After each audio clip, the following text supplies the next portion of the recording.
Дорогие друзья, уважаемые гости Валдайского клуба, Dear guests of the Valdai Club, I am glad to welcome you to the final session of the 17th annual session of the International Valdai International Club. It is a particular pleasure and honor for me to welcome a traditional guest of our final sessions, namely President Vladimir Putin of the Russian Federation. Good afternoon, colleagues, friends, distinguished participants of the 70th plenary session of the Valdai Club, ladies and gentlemen. Let me welcome you to our traditional annual meetup. This time around, it takes place in an unusual format, through a video conference. I see some people in the hall of the Valdai Club, so still some people are present physically, and I think that the discussion was also taken shape. And yet we see that the epidemics of the coronavirus had a profound impact on the social, business, international life, but it didn't stop there. It changed the day-to-day life, the habits of people everywhere. Almost every country in the world has introduced some sort of enforced restrictions. Public events have been cancelled. Even for your club this year was a difficult one too, but the crucial thing is that you continue working through the use of the cutting-edge remote technology. You host fierce, insightful discussions. You debate. You introduce new experts that share their views.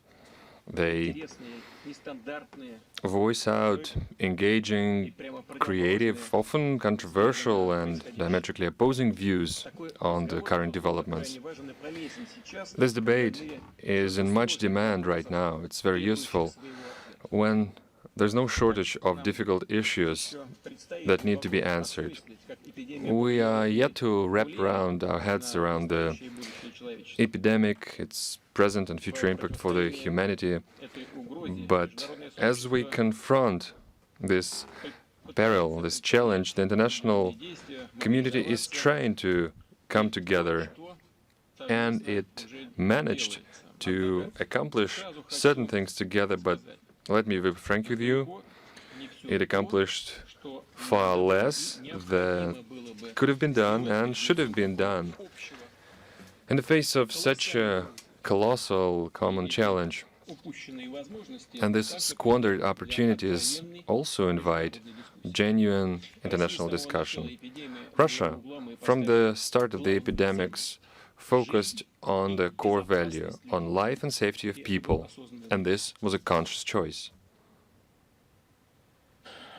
It was a choice stamped by the culture, from the culture and spiritual traditions of our nation, from its complicated and often dramatic history.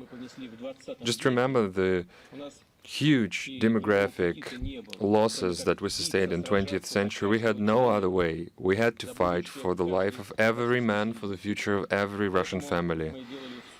And so we did just that. We tried to do everything to save health and lives of our citizens, to help parents and children alike, to help the elderly, those who lost their jobs, to keep the unemployment, to minimize the economic damage. We had to support millions of entrepreneurs who are in charge of small businesses or family businesses. You, just like everyone else, I think, keeping tabs on the daily data on the epidemics in the world. Coronavirus is not yielding, and it's still a serious challenge. So I think this creates a background anxiety for many people. They start to think that it's a kind of a new era right now, that we're not just on the threshold of major changes, that this is the start of a new era of tectonic shifts across the domains of our life. We see the head-breaking pace of many processes that have been discussed in the Valdai Club sessions in the past. For instance, 6 years ago, in 2014, the discussion was dubbed the world order, new rules or game without rules. So we've discussed this topic. So what now? Now, regrettably, the game without rules is really horrifying, but it's an accomplished fact right now. The pandemic has reminded us how fragile human life is. Could you imagine that in this technologically advanced 21st century, even in the most well-to-do, prosperous countries, population could have been rendered vulnerable and exposed to this ostensibly not that fatal infection, not that fatal threat. And yet life itself has shown us that it's not just about the accomplishments of the medical sciences with its fantastic accomplishments. Turned out that something else is even more relevant and important. It's the way the public health care is organized and whether it's accessible and available or not. The values of mutual help, duty, self-sacrifice, this is what unites people. Accountability, composure and integrity of the authorities, its readiness to appreciate the public demand and at the same time clearly and justifiably explain the rationale and the consequence of the adopted measures in order to stop people from succumbing to fear, to not become estranged, and inspire confidence that, whatever the difficulty, we'll stick it out together. The fight against coronavirus has shown that only a capable state can efficiently address the crisis. It runs counter to claims of those who the role of states in the global world globally is shrinking, of those who say that it will be giving way to some other shapes of social organization. It's true, everything changes, and it might happen at some point in future, but today we think that this is not the case. We have always believed that strong state is a basic enabler of the development of Russia. And we have seen this thesis to bear true once again. We've been painstakingly restoring and buttressing the state institutes after their decay and often total destruction in the 90s. Now, let me ask you, what is a strong state? What makes it strong? Granted, it's not about the total control or the law enforcement acting tough. It's not about ousting the private initiative or infringing upon civic initiatives. It's not even about the might of its military or defense potential, although I think you understand how important this component is, given its geography and the whole array of geopolitical challenges. Given our historic responsibility as a permanent member of the United Nations Security Council, responsibility to keep the global stability. And yet I'm convinced that the strength of the state is in the trust of its citizens, the trust that citizens put into it. Power comes from people. And it does not simply mean coming to a ballot box or casting a vote. It's all about the readiness to delegate a broad mandate to the elected officials. The ability to perceive the state, its bodies of state, its civil servants as their representatives, as those who are entrusted with decision-making, and also as those who can be held accountable for doing the duty properly. At the same time, the institutional framework can vary. It can take whichever shape. I mean, it doesn't matter how the political system is called. Each country has its own political culture and political traditions, their own views on how they should develop. Attempts to blindly copycat somebody else is pointless and harmless. It's crucial that the states and the society will live in harmony. And trust and confidence is the most reliable, the better foundation for productive work of the state. Only by working together we can strike an optimal balance of the freedom of actions and the security guarantees. And once again, during the darkest moments of the pandemic, I sensed pride, and I'm still proud of the Russian people. I'm proud of our citizens, of my fellow compatriots, of their readiness to work everything possible for one another. And primarily, I'm proud of our doctors, nurses, of our ambulance workers, for everyone who keep our healthcare going. I believe that the civil society will be a key enabler of Russia's development going forward, which is why we seek to make sure that the citizens, our citizens, have the final say, to make sure that meaningful contributions and popular demands from across the society will materialize. Naturally, it prompts a question. How does this happen? How does this popular demand take shape? Whose voice is the state supposed to hear? How do we understand if it's truly a popular vote, or is it just some backroom whispers, or even something irrelevant for our nation, some rowdy clamor bordering on hysteria?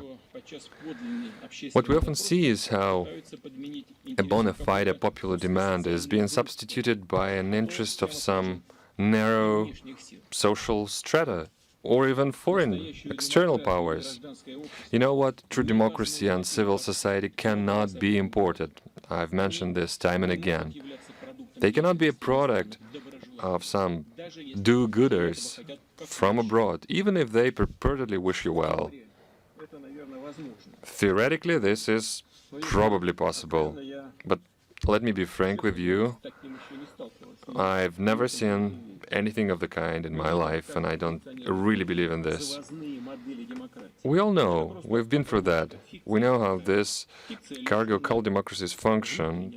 This is but a hollow shell, a sham, devoid of any semblance of sovereignty.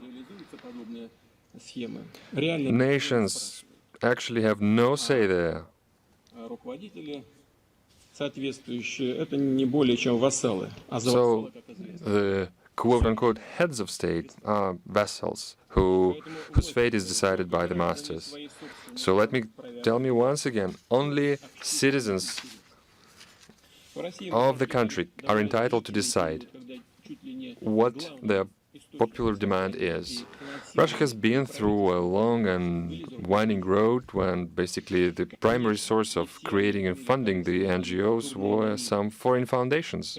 Granted, not all of them had self-centered goals or malice aforethought, but some had a goal to throw the situation off balance, to interfere into our affairs, to weigh in on the Russian and internal and foreign policy, to lean it in their favor.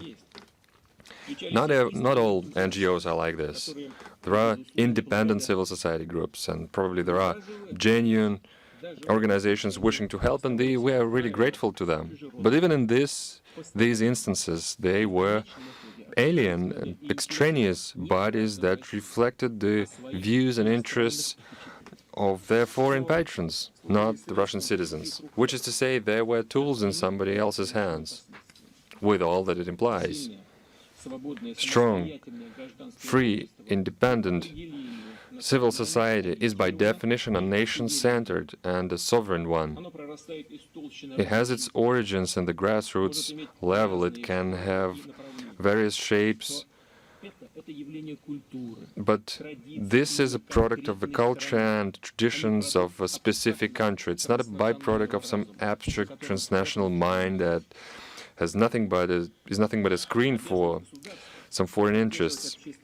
A duty of a state is to support civil initiatives, to open up new opportunities for them, and this is exactly what we do, and I think that this issue must top the official agenda for decades to come, regardless of who holds which office. This is a key enabler of the sovereign and sustained development of Russia, its mainstay. It's the basis of genuine continuity as we move forward. It's the mainstay of our capacity and ability to rise to global challenges. Dear colleagues, you are well aware that controversies and pressing issues abound in international life. There was a moment when the stable, after a fashion, and the predictable model of the Cold War era existed. The situation changed since then. Don't take it as a sign of wistfulness for me. I'm not missing that era at all. But the world changed many times over since then. And the forces that we used to call political elites had no time, or maybe they were unwilling or unable to analyze, so what's exactly going on? Some countries hastened to slice up the pie to reap the benefits that they gained after the cold standoff, quote-unquote, has ended. Others rushed to adapt to the new world order, and still others, our country included, and we had a very dark experience indeed. We struggled to survive, to keep the country from breaking up, to keep agency in the international political affairs. At the same time, time persists in asking the question, what future has in stock for humanity? How the global order should look like, or what it's supposed to look like? Are we going to go forward meaningfully, or are we going to feel our way in the dark with nobody to rely upon but yourselves? The most recent report of the Valdai Club, your club, says, and I quote, "The changed international environment shows that institutes are no longer the guarantee of global stability and governance. Rather, they impede the shaping of a system of relations that would be fit for the new era." End of quote. So the authors believe that we are about to see the world where certain states or groups of states will be acting more independently, while the traditional international organizations will slip into irrelevance. Well, let me say this. It's quite clear what is the rationale of this stance. In fact, the post-war global order was created by three winning powers: the Soviet Union, the United States, the United Kingdom. The United Kingdom's role has transformed ever since the USSR no longer exists, and Russia was marked by some as a non-starter. Let me be frank with you. We are assessing our capacities, intellectual, territorial, economic and military capacities soberly. We are very clear-eyed about them, and our potential is something that we strengthen and make it more robust day in and day out. There are still forces who believe that Russia will just fade away and be no longer relevant. Well, their only concern is not to get called at our burial ceremony. Well, I cannot agree that the current international structures should be disposed of. In fact, I believe that we need to maintain all the main instruments of the global security. I mean, the United Nations Security Council and the veto rights of its permanent members. I have recently mentioned this at the anniversary session of the General Assembly, and I believe that this stance, maintaining the basics of the post-Second World War order, has broad support in the world. Now, having said that, the very idea of readjusting the institutional layout of the global politics, I think, merits a discussion. For the sheer fact that the balance of power, just like I said, has changed dramatically, especially over the last 30 or 40 years. Yes, USSR no longer exists, but there is Russia in its place. Its, well, economic weight and political clout of China grants it the status of the superpower, and Germany is on the same trajectory. It becomes a greater actor in the international cooperation. At the same time, UK and France has seen a major transformation of their role. Even the United States at some point held sway globally, but now they can no longer make such a claim for exceptionality. And, of course, the credibility and weight of such powers as India, Brazil, and South Africa has improved. It's true that not all international organizations are efficient at fulfilling their missions and mandates. They were meant to be impartial arbitrators, and yet they are driven by ideologies. They got captured by a gravity field of strong powers. They become a tool of those. Well, reshuffling rules of procedure, gerrymandering with privileges and mandates and bias, especially when it comes to conflicts implying the rivalry of powers or groups of states, is regrettably a common practice. And it is deploring when credible international organizations, motivated by someone's egotistic interests, getting dragged into politically driven campaign against certain leaders and countries. This practice discredits these institutes and leads to their decay. On the other hand, though, we have positive experience. We have examples of groups of stakeholder states coming together to address specific issues. For instance, a case in point would be a Shanghai Cooperation Organization that, for almost 2 decades now, has been helping to settle territorial disputes and reinforce stability in Central Asia. It creates a unique spirit of partnership in this part of the world. Or take Astana format. It helped to unlock the logjam of the political diplomatic process in Syria. It's worth remembering OPEC+. It's an efficient, although rather complicated tool for stabilizing the global oil markets. The world is getting ever more fragmented, and such approach can prove more productive. What's crucial, though, it addresses specific problems and more. It can help to reinvent multilateral diplomacy itself, which is important. It's also obvious that we need a shared, universal, basic backbone structure of international affairs. Whichever groups, blocs, tactical alliances emerge now or going forward, we can't do without such a backbone structure.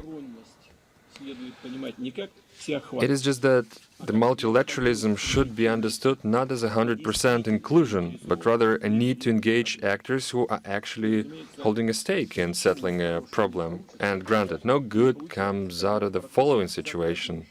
Say, there's a process that implies certain groups of stakeholders that can actually come to terms with one another, and then third parties invite themselves shamelessly and brazenly with the only goal to showcase their ambitions, power, and influence, to carve out a niche for themselves to con everybody out, rather than make a meaningful contribution. Let me say this again. The international system right now is fragmented. It's often split into parts, it's splintered. But there are tasks that require more than just the potential of a certain state, even of influential states. Issues like international stability and security, countering terrorism, and addressing acute regional conflicts are one of those, as well as ensuring global economic development and fighting poverty. Expanding cooperation in healthcare. I think it's more than relevant today.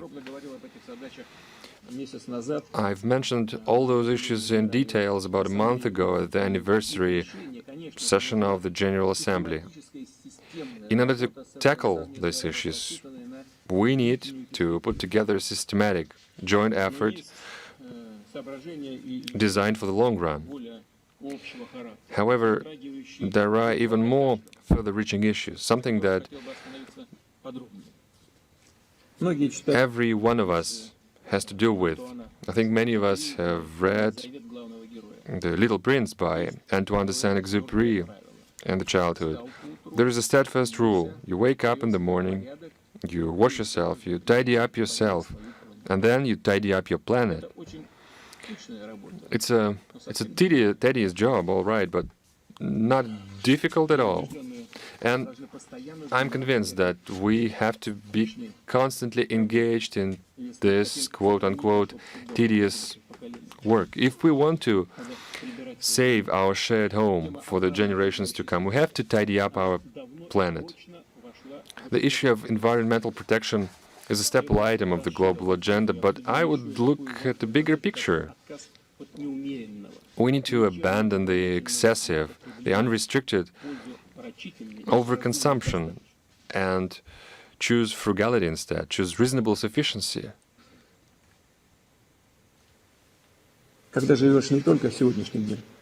We should live not in the present. We should think about tomorrow.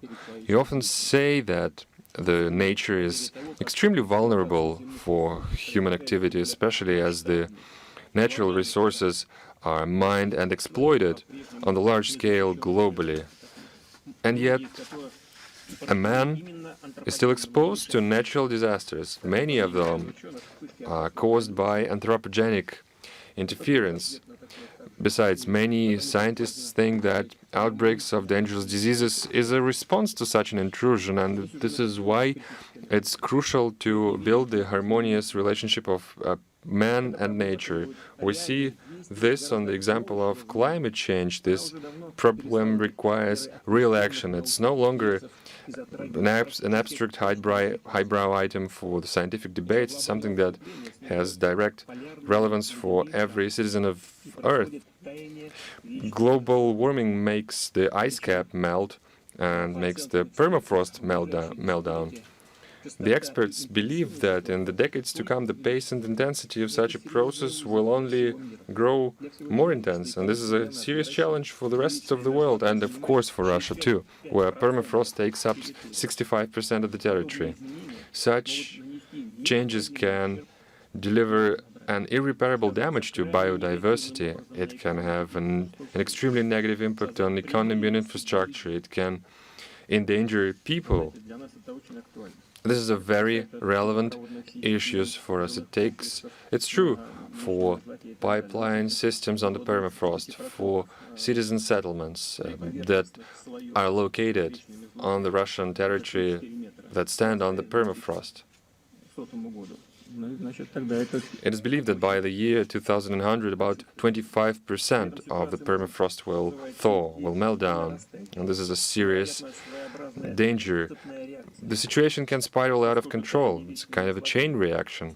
The meltdown of the permafrost causes the methane emission into the atmosphere, and its greenhouse effect, just pay attention now, its greenhouse effect is 28% more harmful than the carbon dioxide. Consequently, the temperature on the planet will keep going up. Permafrost will keep melting ever faster. Ever more methane is emitted into the atmosphere. A vicious circle. After all, do we really want to live in a Venus climate with its lifeless and scorched surface? Average Earth surface temperature is 14 degrees Celsius. In Venus, it's 462. Let me go to something completely different now. Make no mistake, planet Earth has more than just geographic continents right now. It has an almost infinite, almost boundless digital space, and year in and year out, people are exploring it ever faster. The enforced restrictions caused by the coronavirus epidemics have boosted the development of remote digital technology. So today, communications, internet-based communications, have become part of global commons, and we should seek to make this infrastructure, the cyberspace in its entirety, to operate seamlessly and securely. So the remote working arrangements are no longer a necessary precaution against the pandemics.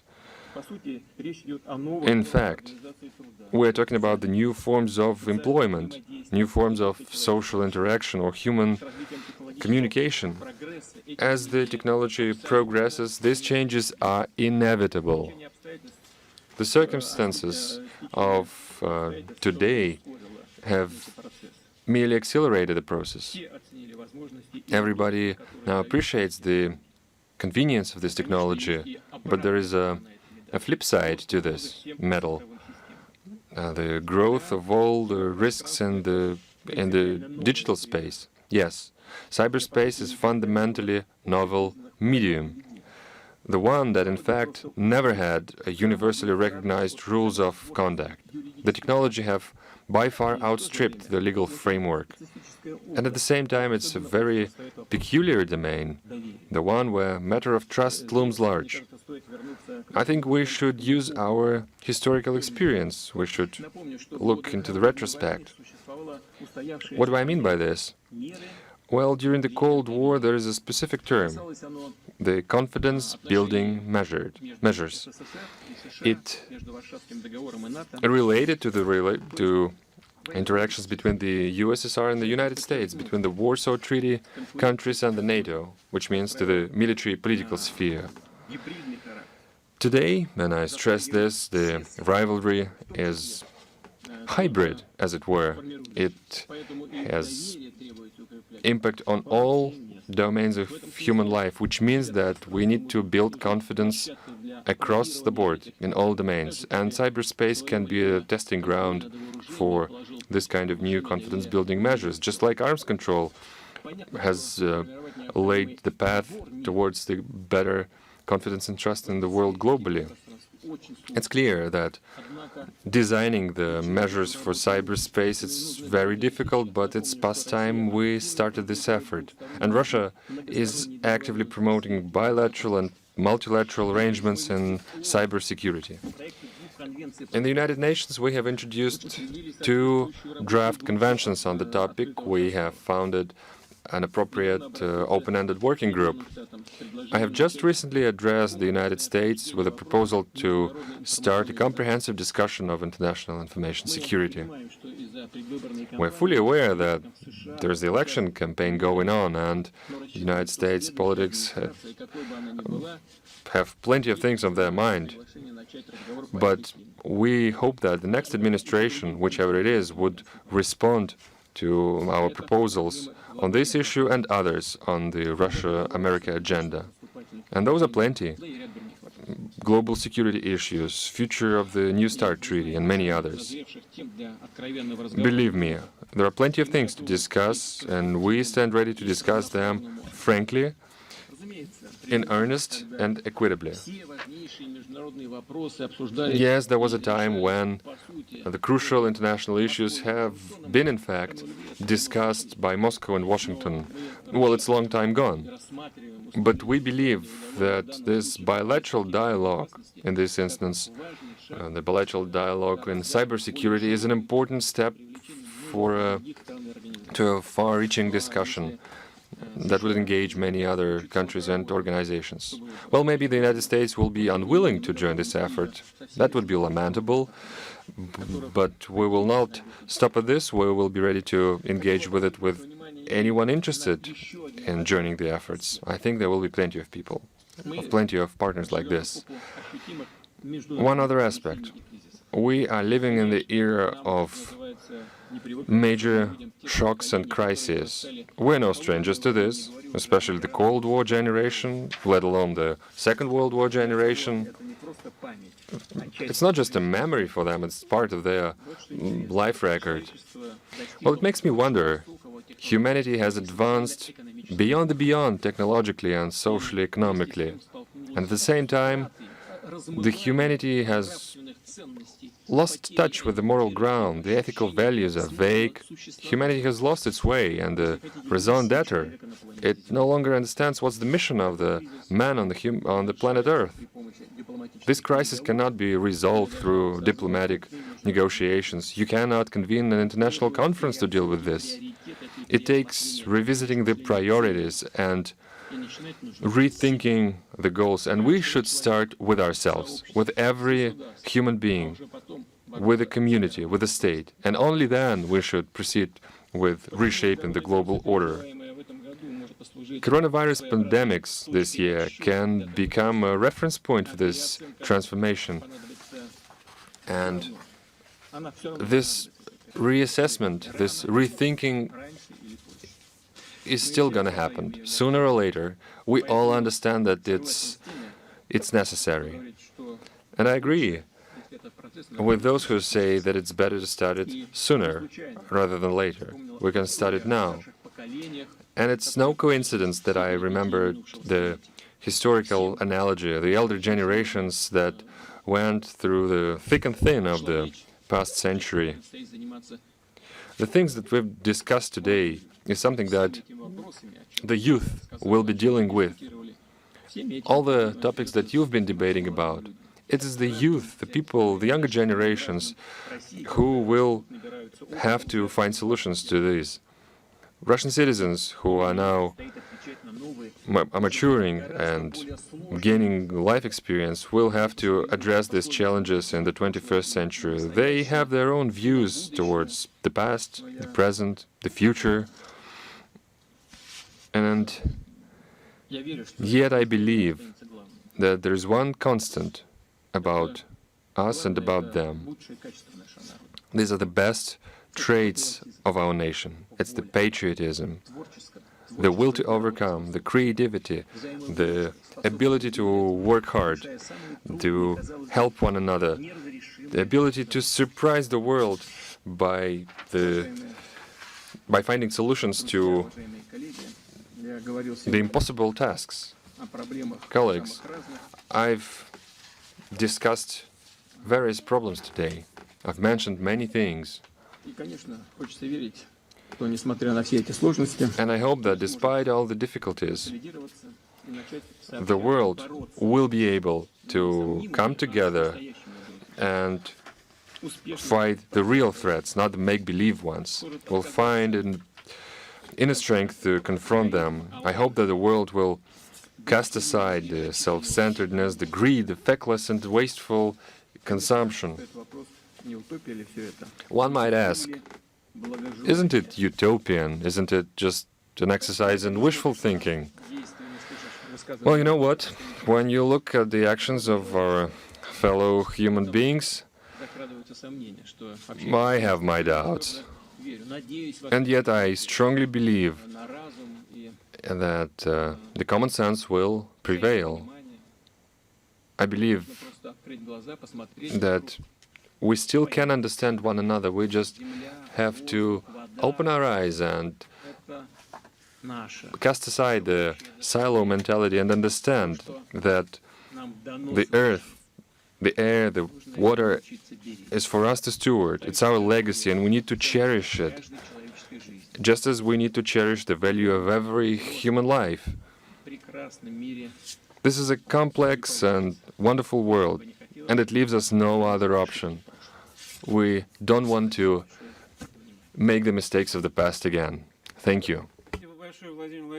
Thank you very much, Mr. President, for this detailed account. You have just said that the pandemic has to become a starting point for a new understanding. And as far as I can tell, you have this new understanding. You're working on it because such things as trust, harmony, the very sense of us being on this planet Earth, you don't often hear such words. And as a follow-up to what you have just told us, I would like to ask some clarifying questions. Yes, we see this understanding taking shape, and the Valdai Club is trying to make its own, however meager, contribution to this understanding. But when it seemed that the world would never be the same, it all stabilized, and when world policy started to awaken from its lethargy, it turned out that the old agenda was still there. The old conflicts got back, becoming even increasingly numerous, and despite the fact that international politics are somewhat suspended, you are still actively involved in world affairs. Do you think it comes as a shock, or what are the sentiments you sense from your counterparts at the highest level? You have just said that the old conflicts got back when the situation loosened up a little bit, but they never went away, actually. Many are talking about a second wave right now, saying that the situation has returned back to its circuits, as it were, to spring this year. Look at what is happening in Nagorno-Karabakh. This conflict never disappeared. It's still there. But it's not about the conflicts. I think that the need to fight the pandemic brings our world community together. But despite that, and apart from that, we still have to take additional measures to address the conflicts that exist. I refer to Syria, to Libya, to the Middle East, to others, to terrorism. The environmental issues are still there as well. The pandemic is not going to help us in that regard at all. But as far as this understanding is concerned, this understanding that when acute global crises strike, we need to work together. Well, in that regard, the pandemic can help us realize that. But so far, it has not taught humanity to pull our efforts together 100% as we're required to do. I've just mentioned several crises, and we addressed the UN, certain bodies asking them to suspend on humanitarian grounds, at least temporarily, all economic restrictions. And I'm not talking at all about sanctions against Russia, because we'll live, we'll survive. But there are many other countries that are suffering, and they have been suffering and are still suffering because of this coronavirus infection. And they need help, not just outside help, at least help that can come from the abrogation of these economic sanctions that can in the form of humanitarian supplies, medical equipment, medicines and others. These are humanitarian supplies, pure and simple. But these restrictions are still there under the pretext of some reasons that have nothing to do with any humanitarian thinking. Even though everyone is talking about humanism. But we have to be frank in front of one another. We have to put aside all these double standards. These months have demonstrated something. And I'm confident that if people hear what I'm saying right now through the media, it'll be very difficult for them to disagree with what I'm saying, because everyone at the very core, at their heart, will say the same, but due to some public reasons, they say that they still have to keep restrictions against Iran, Venezuela, Assad.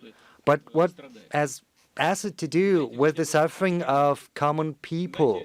You have to provide these people with medicines, with technologies, with some basic resources for medicine in a targeted fashion, but they're not doing that. So, on the one hand, the will to get together is there. But on the other hand, in practice, we do not see that happening. I do not see this wish materialize, even though the trends are there. Now, as for technologies, there's another thing. Certainly, online education, remote medicine, all modern digital technologies that have already been making a way for themselves, made great advances in previous regulatory frameworks because of this pandemic. These technologies require politicians, legal experts, experts in administrative governance to move towards making decisions on this matter faster, and this changes the world, of course.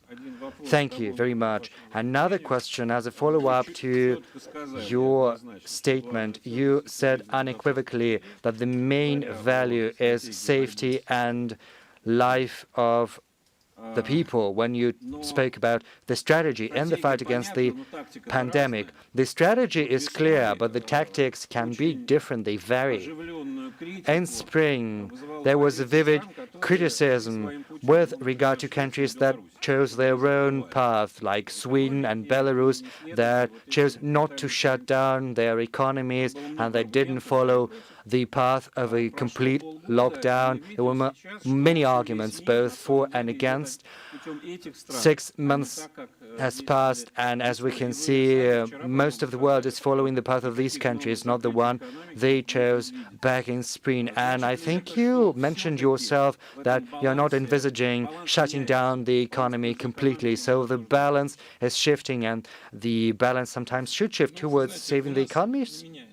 Well, the balance we have is still the same. It's not changing. I'm not going to talk about Sweden. Well, maybe I say a couple of words and about Sweden, about Belarus, about what is happening in these countries. It is the choice their governments are making, but our path remains unchanged. The lives and health of our citizens, this is our peremptory imperative.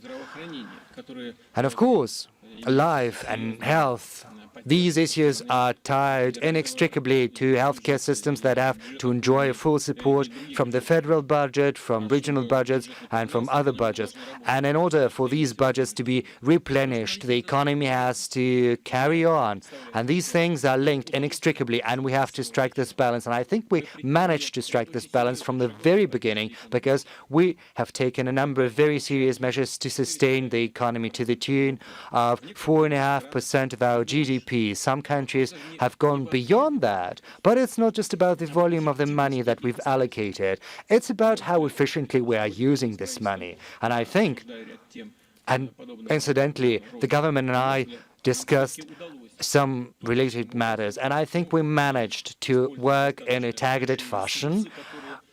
We funneled a lot of money, which we've managed to accumulate over the recent years. We benefited from the macroeconomic health of our economy, the fundamentals, taking advantage of this good foundation we laid over the recent years. Using all that, we managed to sustain and support our citizens, their families, families with children, small and medium enterprises, even big businesses, whole industries.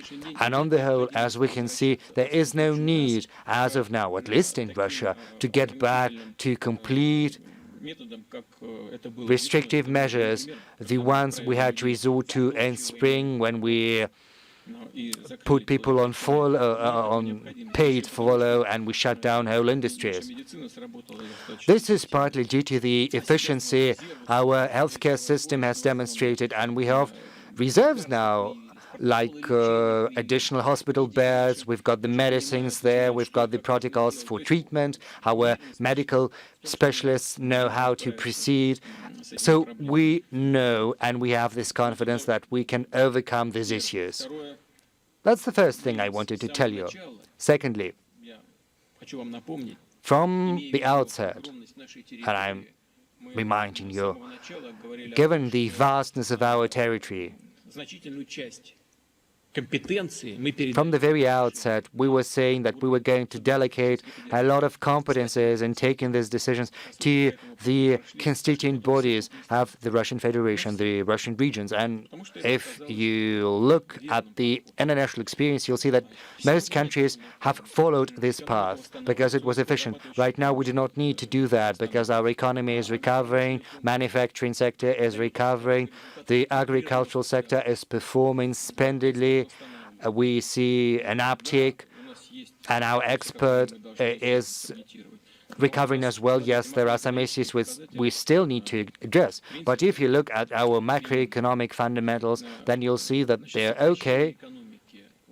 As far as the shrinking of our economy is concerned, in the second quarter, we saw an 8% decrease, the US 9%, the Eurozone around 14.5%, 14 and 7%. You mentioned Sweden that didn't introduce any restrictions, but they also saw their economy shrink first. They announced 8.3%, then they revised it downward, upward to a little less than 8 or 7%. They didn't introduce any restrictions.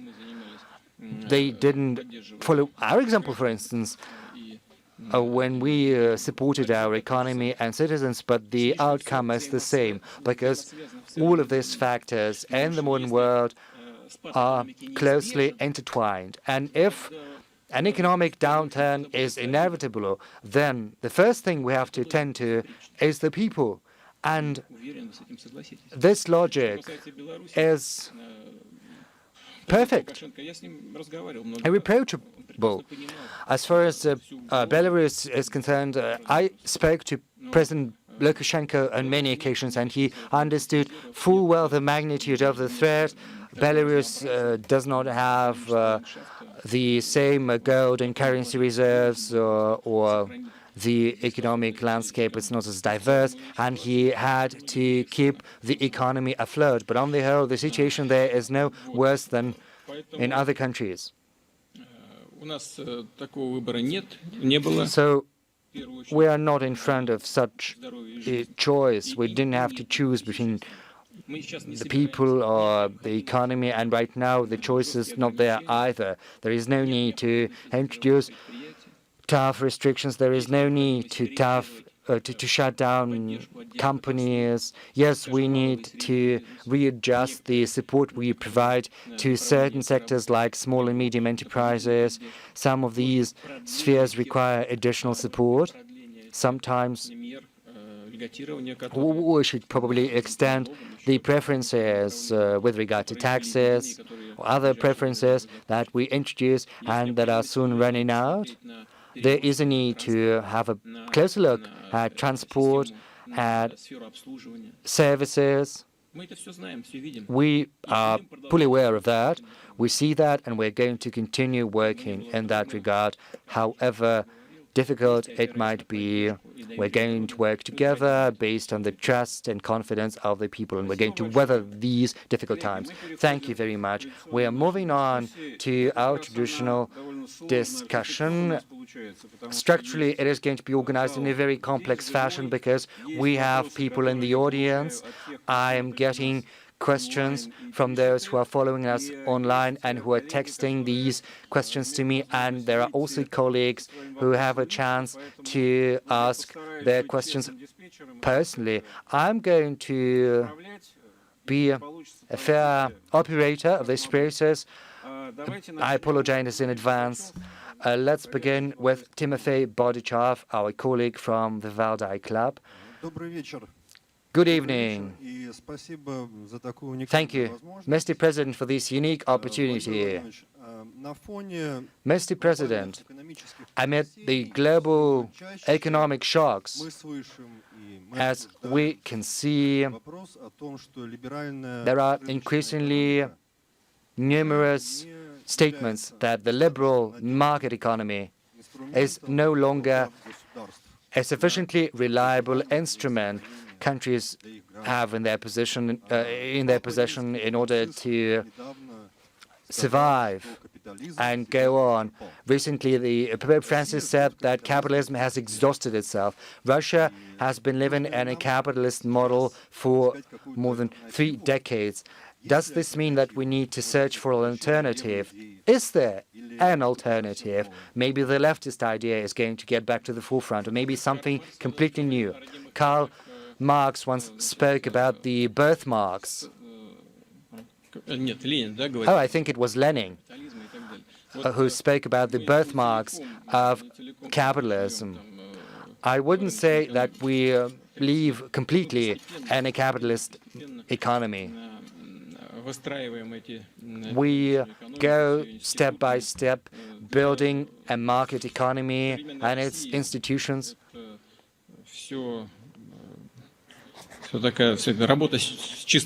And for modern Russia, it was starting from scratch.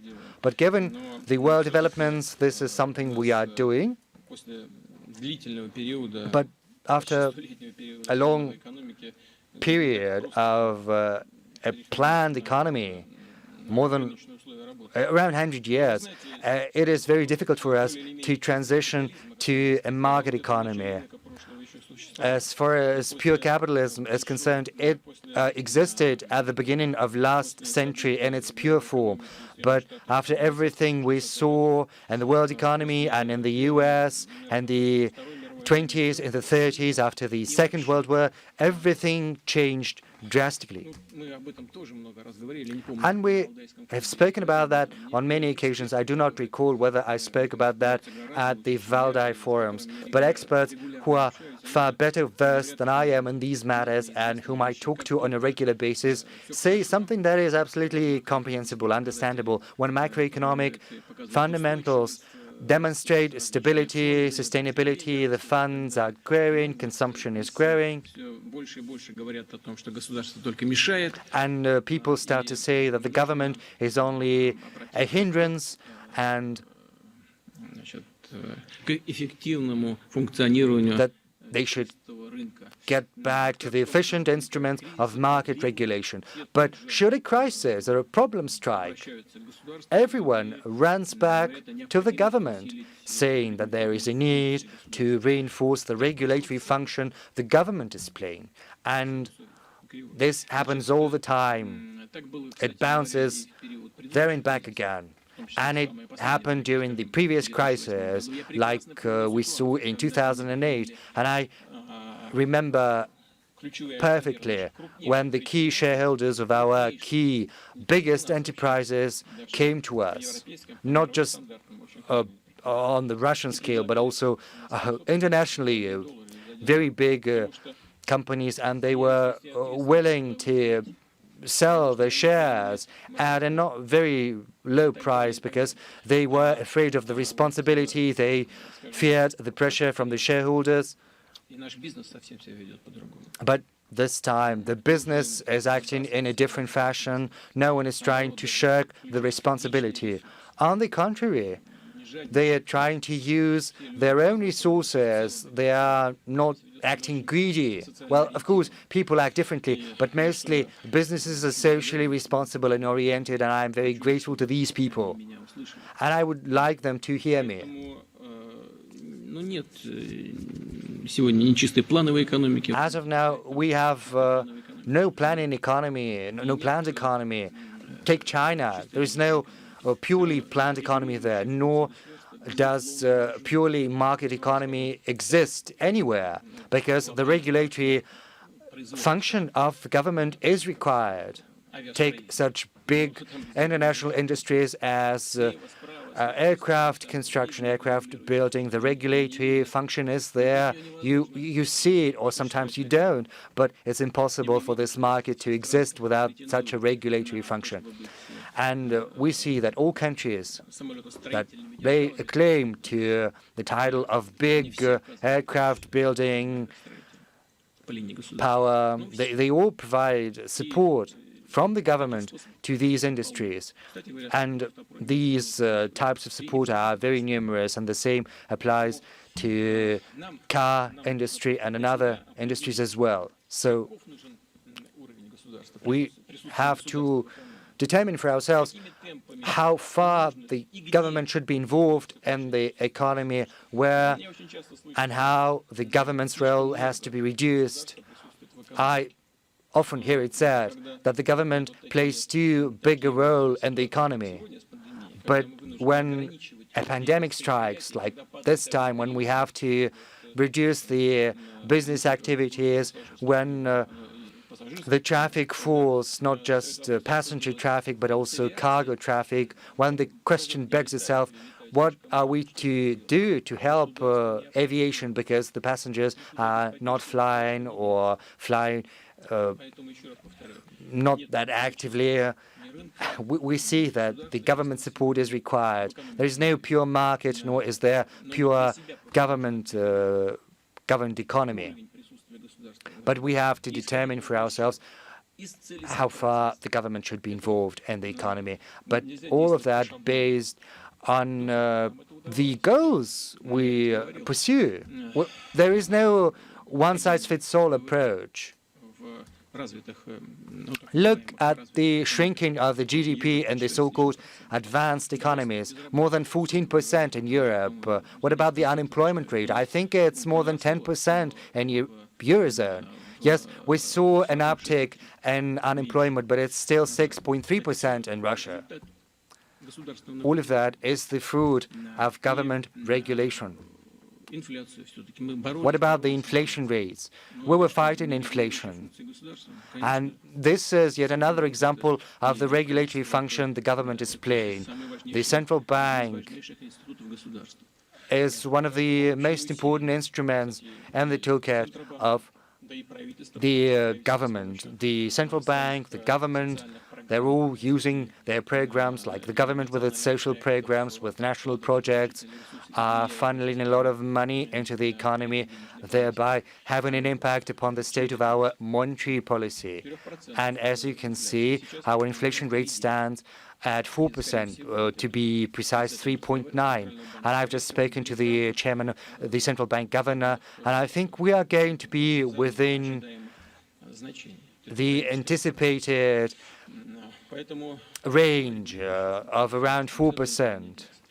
This is the regulatory function the government is playing. But of course, we should not suppress the economy with excessive regulation, with too much of the government presence, because that would be tantamount to death as well. So it is more of an art, I would say. And I think so far the government has been doing a pretty good job. Mr. President, well, since you mentioned the need not to be greedy, well, recently there was a very vibrant discussion around the Ministry of Finance proposal to cut down to do the layoffs among the military personnel, to cut down the salaries. Do you think it's appropriate? So it's a crisis, so we gotta cut the salaries and furlough. Well, Ministry of Finance is making this proposal year in and year out. If there is a crisis, if there is no crisis, Ministry of Finance is there for you to streamline the budget. And this is what every single Ministry of Finance in every single country does. So there's nothing special about the policy of our Ministry of Finance. So far, no solutions have been made. We're not planning to cut down on the salaries or furlough or lay off some people, but this is just a proposal from the Ministry of Finance. It was not even transmitted to me yet. It's just a discussion. When it is time to make the final decision, to do the final say, I will look into the economy in general and to the situation around the actual disposable incomes in the public at large, in the law enforcement, in the military, and the civil service. How does it stack up against the incomes on the private market so as to avoid any lopsided situation on the labor market? Let me say this. On the practical level, these discussions are not yet going on. This is being discussed on the government level. Okay, we got one tangible result. The military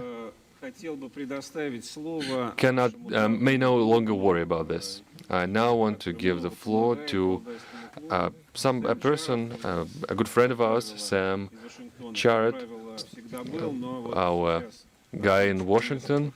He is in his assignment post right now, but we have a chance to connect to him. Sam, over to you. Thank you, Fyodor. Mr. President, I wanted to go back to your initiative on confidence-building measures in cyberspace. You mentioned this in your keynote speech. There's much debate about the fact that is the trust a consequence of negotiations or a premise to hold them. Well, you know that during the election campaign, many people bet on the fact that in this sphere, in this domain, Russia is quite active in this track. It's acting aggressively, it interferes into other states' affairs. Is there a time, perhaps, to think about some kind of a ceasefire or truce in this sphere to create the premises for establishing a minimal level of trust and confidence and to start the negotiations, and perhaps to build the confidence step by step going from there? Do you think this digital truce, digital ceasefire idea, can it hold water? Well, let me tell you this. The matter of cyber crimes, they have been committed ever since the digital technology existed. They are committed now, they will continue to be committed, just like any other breach of law. But we're talking about interstate relations right now. In my introductory remarks, I mentioned the arms control talks between the USSR and the United States. And it was no coincidence. We decided to stick to specific levels that we could keep in our arsenals. So we can now use this as a chance to discuss something else, the cyberspace, and then move the discussion to a broader level. And you are mentioning truce or a ceasefire. What kind of ceasefire? I think we are having the ceasefire right now. You said that Russia is actively interfering into others' affairs, and I'm saying no, we're not. After all the official investigations that were held in the United States and other countries, including the special attorney office capacities, all of them have ended up at the same conclusion. There was no interference. Russia did not interfere, so making the preconditions for starting the talks, it's a non-starter. We just have to sit at the negotiation table and start talking. What's wrong about that? We're not suggesting anything that would run counter to the interests of our partners. Well, they might believe that somebody else, some third party, is interfering into their affairs. Well, let's design some verification instruments.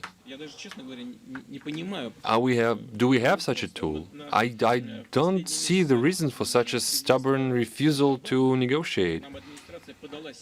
During the last days of Obama administration, they signaled their readiness to start a dialogue. Well, this initiative curtailed quickly. The administration changed, and with the new administration, we started anew. We had to start from the scratch again. So it's been 4 years now, and we accomplished exactly nothing in this attempts to negotiate. So hopefully, when the election cycle is over, our American partners will be ready to respond, to somehow meaningfully interact with us. Thank you very much. Director of the International Economic Relations Institute, Fyodor Vitlovsky, you have the floor. Mr. President, in your keynote speech, you touched upon a very hot issue in international politics, the arms control. During the Cold War, especially at its final stretch, the Soviet Union and the United States spared absolutely no effort to build an architecture of treaties, an architecture of confidence-building measures that defined the aggregate amounts of arsenals that decreased the risk of the conflict. But over the recent years, our American partners have been persistently dismantling this system. First, the ABM, then the INF Treaty, the Open Skies Treaty. So where we are now, the issue of extending the New START Treaty is really a pain in the neck. It takes quite a lot of effort to move this from the deadlock. Mr. President, do you think that the arms control system will be there in future and what steps can be done to save it. Well, I will chip in. We have a huge heap of questions on the new treaty, on the New START treaty, on the new initiative that has been voiced a couple of days ago, and a couple of questions. What does this mean, and are we making too big of a concession? You asked, is there a future for the arms control treaties and this kind of arms control infrastructure and architecture? The way I see it, the world itself will have no future if there will be no future for limitations in arms control. This is what we are urging our partners to think about. You mentioned the withdrawal of the United States from the ABM treaty, then the withdrawal from the INF treaty, the withdrawal from the Open Skies treaty. Well, it's not the procedure is not finalized, but the United States said that they initiated the procedure. So we are asking them, what's the reason for this? They are not giving us any reasons, just because. Well, the European partners are asking us, well, can you just stay? Let them go and you just stay. Oh, all right, that's a funny situation. So you are all NATO members, you are gonna make your control flights, inspection flights, you will pass the information on to the Americans, and we will be bound by the treaty limits? Well, let's just get serious about it. Let's be frank about it. As far as I see it, even the European partners of the United States wish very much for the US to stay and not to dismantle the treaty. As for the INF, it's I think we've been kicking that horse long enough. I think that in case of the ABM treaty, United States were quite frank, blunt, rude, you might say, but at least it was a frank and honest stance. And now they are making some pretexts. So this is a pretextual withdrawal, as if Russia was making violations of its own. Well, if it were true, if it were just as our American partners are describing, they would do just exactly the same. They will be engaged in these clandestine violations, covertly. No, they're not going to do this. They are making a show out of it. They are quite open about it. So come on, not everybody is that, fluffy and innocent, and it's just us who are unwilling to disarm ourselves. It's not that. We all know about the cases of the caps on the missile silos, or the way they change the fixtures and the strategic bombers. It can sound Byzantine to many, but the experts know what I'm talking about. The caps on the silo launchers and the strategic bombers. So maybe there is a political goal behind it, because militarily it holds no water. Makes no sense. And the best thing to do would for everyone to comply with the verification arrangements and the control arrangements, and in this instance our arrangements will be well secured and well protected by the control framework.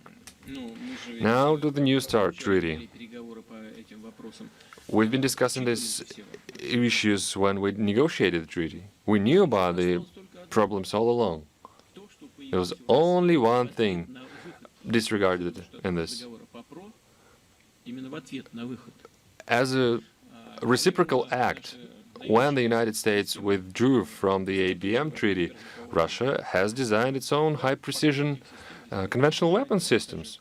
It's true that the United States so far has no such hypersonic capabilities, and no other country has. But at some point in future, they will have it.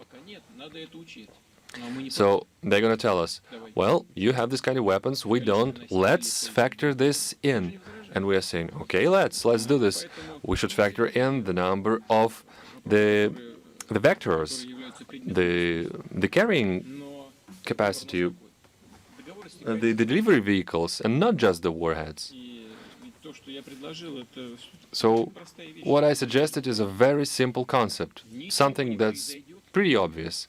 Nothing is gonna happen if we just extend the treaty by 1 year with no preconditions, and we will persistently address all the concerns both of American party and of the Russian party. If we work together, we can arrive at something. So where's the trick here?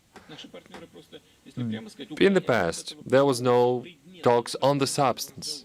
Actually, our partners dodged any kind of substantial discussion. So we ended up where we ended up. In February, the treaty is expiring. So what are the steps that we can make? We can extend this treaty by 1 year, and then we use this 1 year to the best of our abilities and to negotiate something else. What's the alternative? We can let it expire, and then the rest of the world, Russia, United States, and all the rest of the world will have no arms control architecture whatsoever, nothing to restrain the arms race. Well, I think that the second scenario is much, much worse, and it's an acceptable one. Let me say this again. We're not clinging to this treaty. If our partners decide that it is unnecessary, all right, we cannot do anything to convince them otherwise. Russia's security will not suffer. After all, we have cutting-edge arms systems, so they have our back. That's the first part. The second part relates to the proposal to make them multilateral and invite China, our Chinese friends, to join this new framework. Well, we're not against this, but don't shift the burden of engaging them on us. If you want to engage China and invite them, well, let's do this. Are we the impediment on this way? No, we're not. Well, the Chinese rationale is quite straightforward. Yes, China is a huge country. It's a great power with an immense economic potential, with 1.5 billion people. But its nuclear potential is almost half the one of Russia or the United States. So they're asking us a reasonable question. So why are we going to freeze our smaller potential? What can we say to this? Well, they have the sovereign right. It is a huge nation, and it has a sovereign right to act as they deem appropriate. It's their right to pursue this kind of policy in the national security field. I mean, we can probably make some attempts. We can make this a point of contention, and we can effectively drive any negotiation into a deadlock by doing so. But if you truly and earnestly want to engage China, then why is it only China? Where are other nuclear countries? What about France? There was just recently publicly stated that it tested the new submarine-based cruise missile. And there are other nuclear states that are not recognized as such, and yet the whole rest of the world knows that they have nuclear weapons. So what, are we going to pursue the ostrich policy and pretend that nothing's going on? So, are we going to talk the talk or walk the walk, or what? If the final goal is the security, we need to engage in a genuine conversation. But the question is there a framework, a backbone architecture for such negotiations? Do we have at least some sort of an example for making these arrangements? We are ready to start from the scratch. But if you earnestly want to know what's our stance, where do we stand in this, I think that we should not waste the previous accomplishments, and we should build upon the agreements and the architecture that was built by the past leadership of our country. Well, if our partners decide otherwise, we are ready to engage in any track. Thank you, Mr. President. Anatoly Livin, a long-standing partner of ours who was unable to come physically, but he's with us remotely. Thank you very much, Mr. President, for speaking to us. And I would also like to thank you personally for your very strong statement on climate change and the environment. My question, however, relates to the new outbreak of conflict in Nagorno-Karabakh. Russia, like other members of the international community, has been trying very hard to bring about a peaceful solution to this conflict. But so far, these efforts have failed. If they continue to fail, given Russia's old historic links, given Russia's military alliance with Armenia, will it be necessary in the end for Russia to take sides against Azerbaijan and Turkey? On the other hand, could this perhaps provide a positive opportunity for Russia? Given the increasing confrontation which we see between France and Turkey over Turkey's claims in the Eastern Mediterranean, could this perhaps be an opportunity for a rapprochement between Russia and France and other West European countries? Thank you.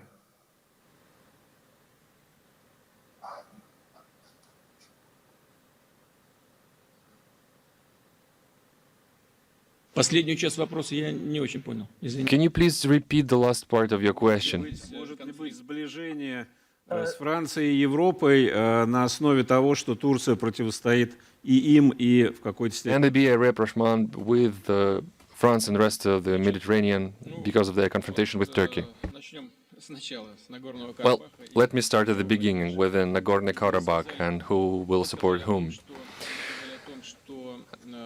You just mentioned that Russia had historical ties with Armenia, but we also had historic ties with Azerbaijan. After all, Russia is home to over 2 million Armenians and approximately 2 million of Azerbaijanians.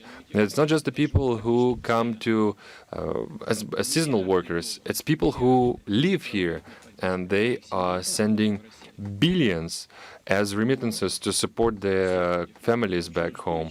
All of these people have strong ties with Russia too, on humanitarian level, on a human level, on a business level. They also have ties to Russia. On a family level, they have ties to Russia. So for us, both Armenia and Azerbaijan are equal partners. And it's an unbelievable tragedy for us to see people dying there. We want to establish a full-fledged cooperation both with Armenia and Azerbaijan. It's true.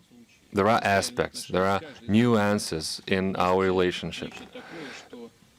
With both of them, they're not exactly the same. They have their peculiar traits. With Armenia, we share the religion, the Christianity.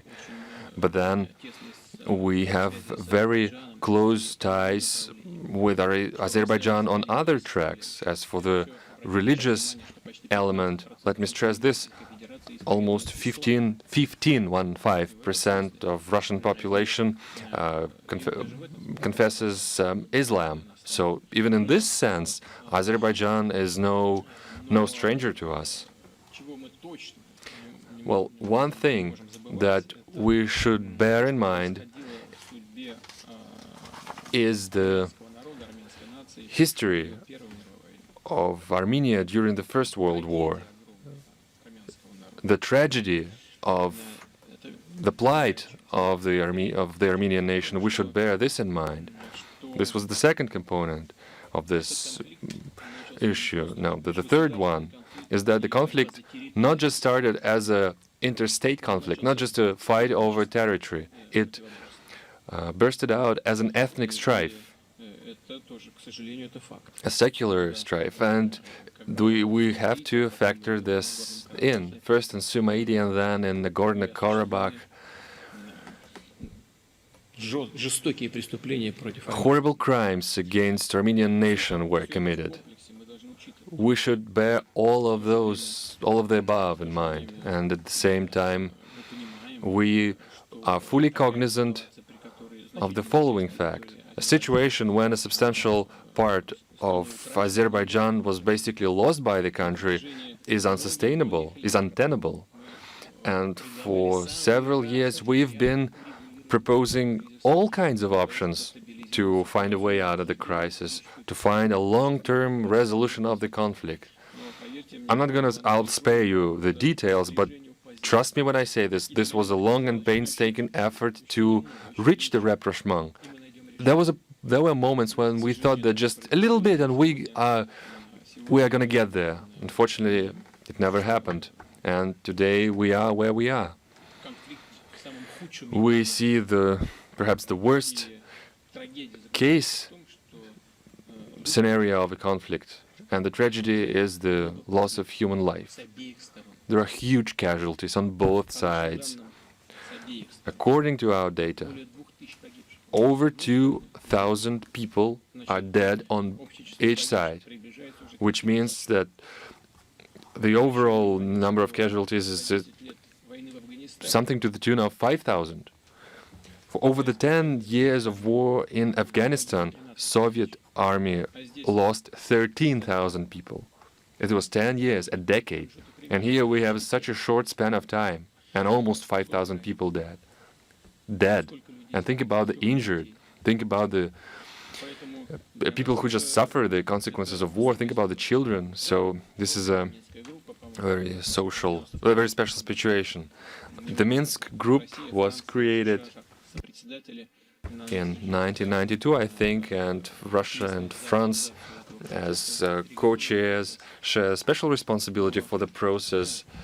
But having said that, it is quite clear, and I'm confident when I say this, that all the participants of the process are sincerely trying to settle the situation. But nobody has bigger stake than Russia, because this is part of the living fabric of our nation. It's not just we are watching this happen. We are seeing how it happens to our friends, to our relatives, to people who live in our country. That is to say, here's our stance. We are trying to gain trust and confidence of both countries and act substantially as a mediator in this conflict and help them to reach rapprochement, to help them converge their postures. And I very much wish for the compromise to be found. As you know, I stay in close touch with Prime Minister Pashinyan and with President Aliyev. I talk to each one of them several times a day. Our foreign ministers, our defense ministers, our special services guys are in close contact. Our foreign ministers have just recently visited Russia, foreign ministers of both Armenia and Azerbaijan. I think they are meeting today or on 23rd in Washington. So I very much hope that our American partners will act as one, will act in unison with us, and we will wish for the best. So this is the first part. The second one relates to the disputes within the NATO, meaning the disputes between Turkey, France. We have never misused or abused these internal tensions and the relations between other countries. We have a steadfast, good, well, not a full-fledged, but still good, promising relations with France. We're increasingly we're cooperating all the more with Turkey. Turkey is our neighbor, after all. And I think I can go on into great lengths explaining the importance of Turkey for Russia. I don't think that in this particular instance, between Turkey and France, anyone needs us as a mediator. I think they are perfectly capable of negotiation with one another. However rigid the stance of President Erdogan might seem, I know that he can be flexible and you can come to terms with him. So I think, and I'm pretty sure that the situation will go back to normal as well. Mr. President, this is a very relevant issue. So as a follow-up, the current crisis in the Caucasus is different in that the role Turkey is playing is different. You said that President Erdogan is flexible. You spend a lot of time with him, so you know that. But many experts say that virtually Erdogan is trying to extend his influence as far as the old boundary of the Ottoman Empire went to, and that was a very wide sphere of influence, and the Crimea was part of it, even though that was a long time ago, but still. So is there anything we should fear if this is indeed a consistent policy? Do you think there are going to be differences with Ankara emerging? Russia is not fearing anything, and I don't think we're in the position when we have to fear anything right now.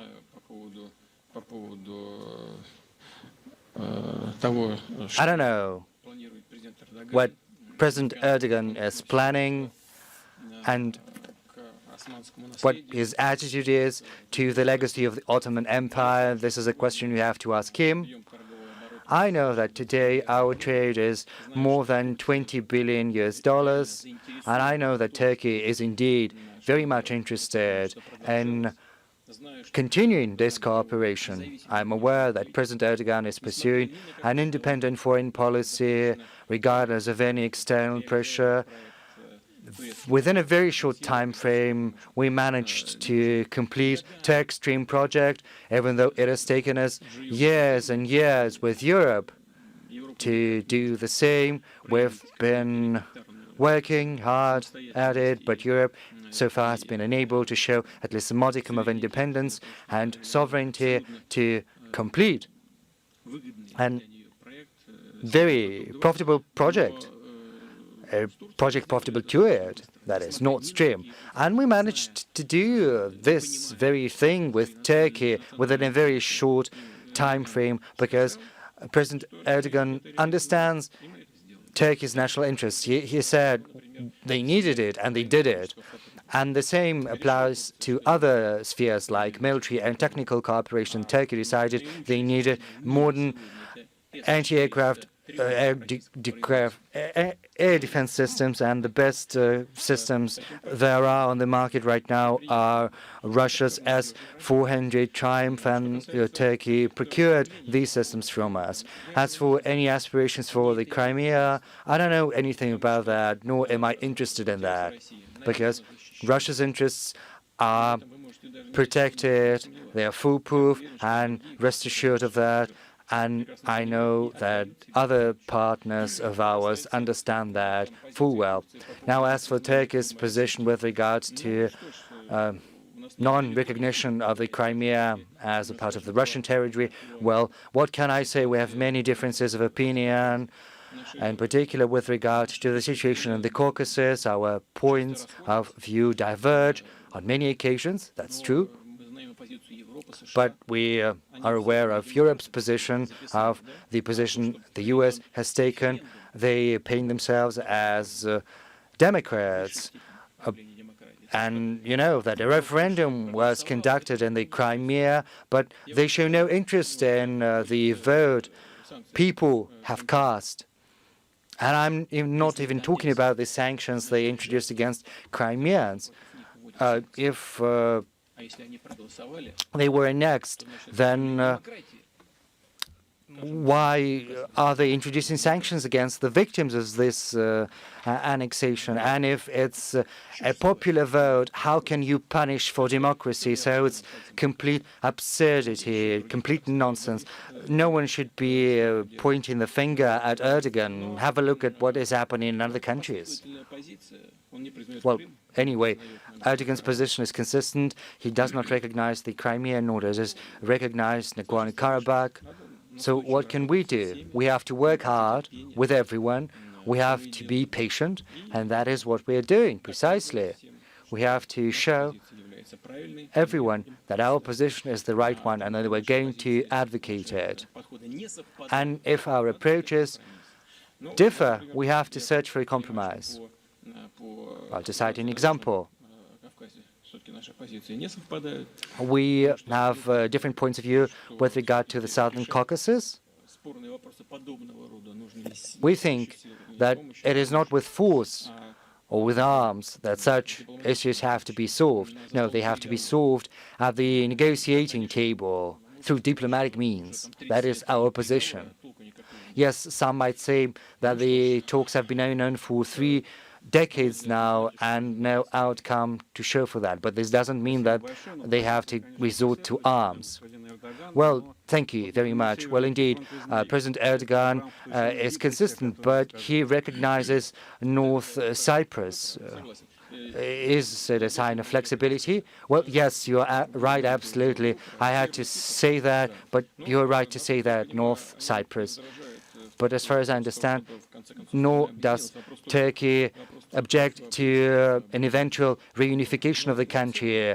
What is the crux of the matter is the principles upon these principles of reunification. Now, Anatoly Tokunov, rector of MGIMO University, Mr. President, I think we are, all seeing 2020, even though it has not run out yet, as a year fraught with dramatism, with unexpected events, and, you know, the joke is very widespread. If by the end of the year we meet aliens, no one is going to be surprised. My question is not about aliens. Let them be. We'll live and see. My question is about what is happening along the borders of our country. I think that, for me, as an expert, you have given a very interesting view of the Caucasus, but this is not just about the Caucasus. Along all our border, we see dramatic events unfold, like Kyrgyzstan. Yes, we know that different riots, turbulence happen around the elections there, but this year the things have taken a very dangerous turn. The situation in Belarus is very difficult as well. The Donbas issue is still very much persistent. We know your consistent and firm position on this matter, but still, my question is as follows. What are Russia's grand, broad goals in the post-Soviet space? Because what is at stake is our security, our humanitarian ties. On many occasions today, you have emphasized that these people are not strangers to us. You spoke about the Caucasus, but the same applies to our friends from Belarus, from Central Asia, from Ukraine. Thank you.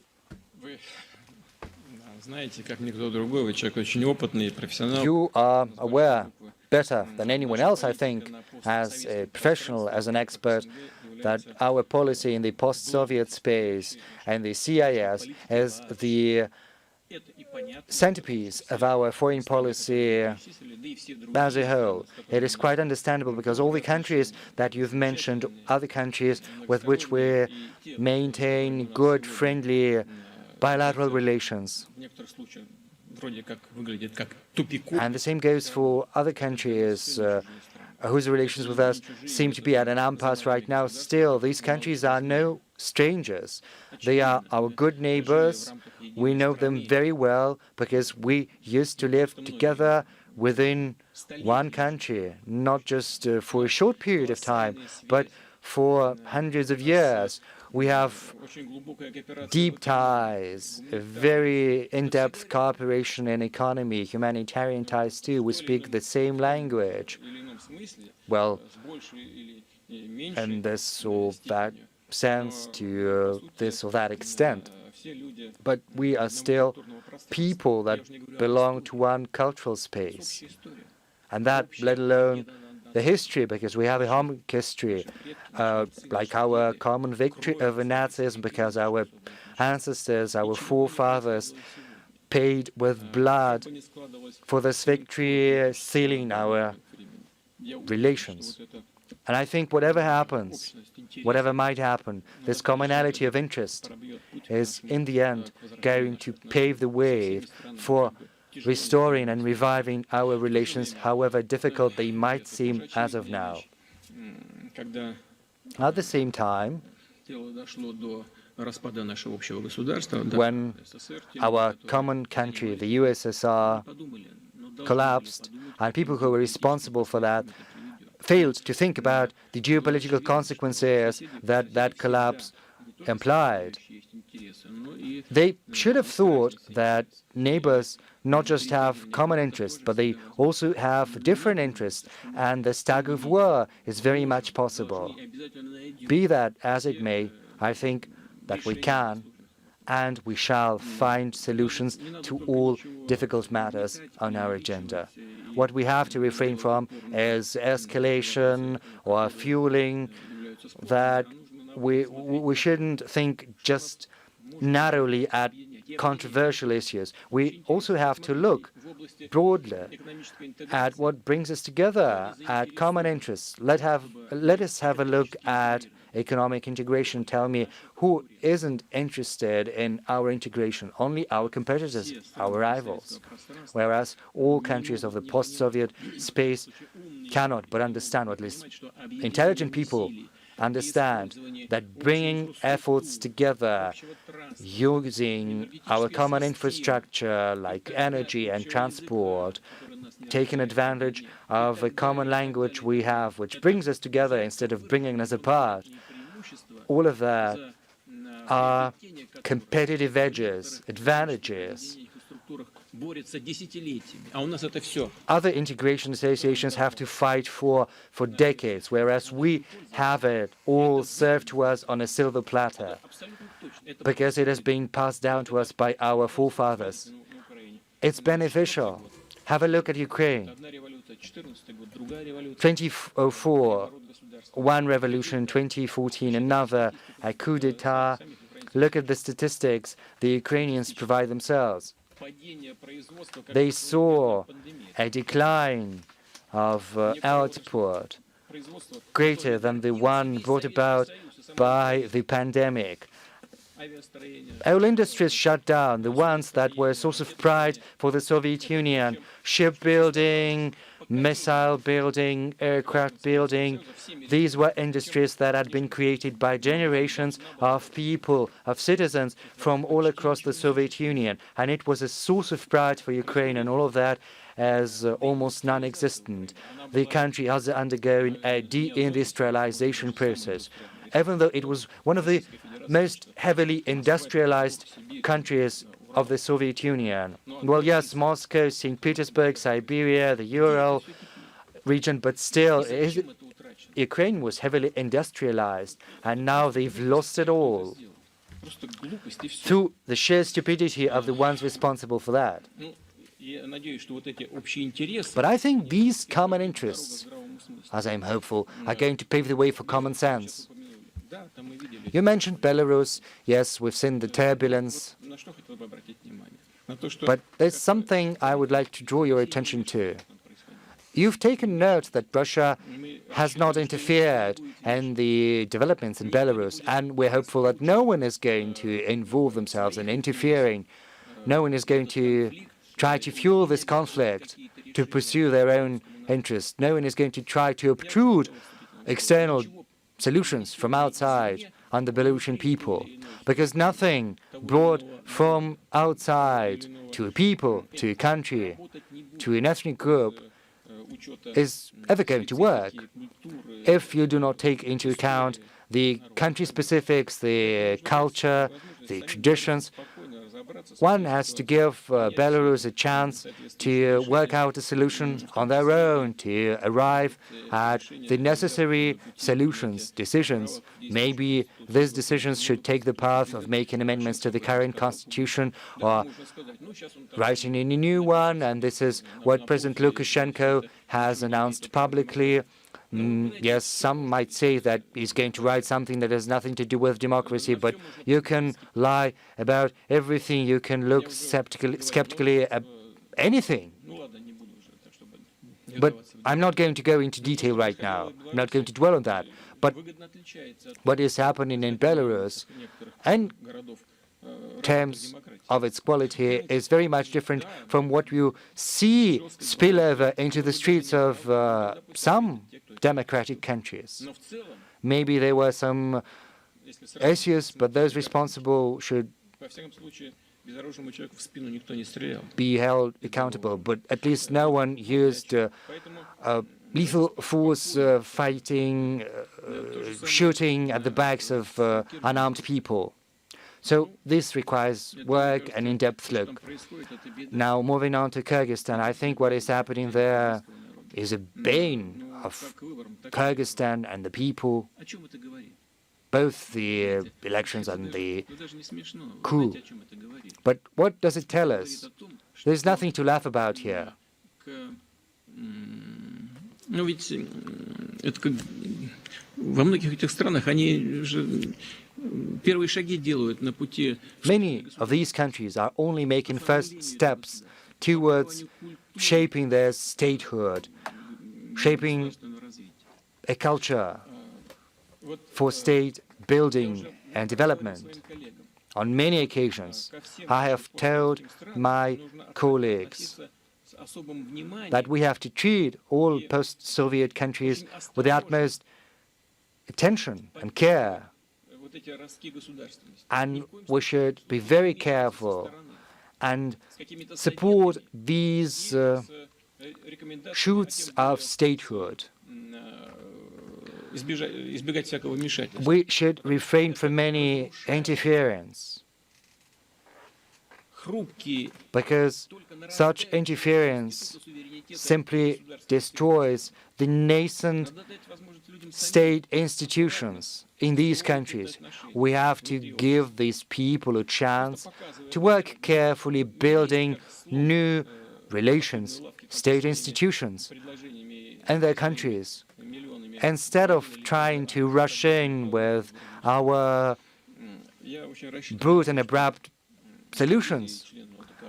I'm very hopeful that Kyrgyzstan, as a member of the Collective Security Treaty Organization and the Eurasian Economic Union, is going to weather these difficult times. We have spent a lot of money supporting the economy of Kyrgyzstan, hundreds of millions of dollars, helping Kyrgyzstan to adapt, to be able and ready to enter the Eurasian Economic Union in terms of its phytosanitary and other standards, help them nurture many industries, projects to the tune of more than $500 million, let alone the grants to the tune of hundreds of millions of dollars on an annual basis. So we are looking with compassion and concern at what is happening there. But please note that we're not trying to rush in there with our advice, with our interference, or with support for this or that side. Be that as it may, we're hopeful that Kyrgyzstan is going to see a normalization of the situation and everything is going to get back on track, and we're going to maintain good relations with this country. And the same goes for Moldova.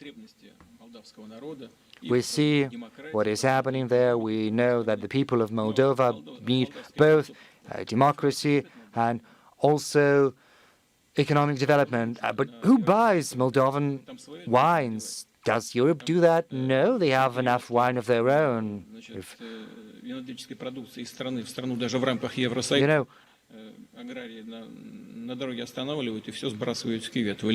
sometimes they even throw wine into be gathered somewhere in the middle of nowhere when they drive from one country of the Eurasian economic Europe to another. So they have a lot of their own wine. So Moldovan wine has to find other sources, like Russia. So we're very much hopeful that in the forthcoming elections, Moldovan people are going to appreciate the efforts the current president is taking to build relations with Russia. Thank you very much. Achim Spanger from Frankfurt is online. He's never missed any. No, this is not. Oh, yes, that's it. He's never missed any session. Thank you so much.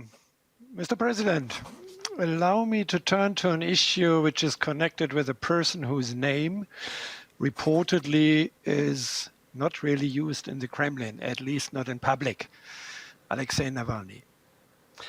A renowned Russian scholar, Dmitry Trenin, the director of the Carnegie Moscow Center, recently stated, let me quote, "The poisoning of the opposition activist Alexei Navalny has become a turning point in Russo-German relations." And this, according to him, essentially means that, another quote, "The special role performed by Germany and its chancellor in recent years is now a thing of the past.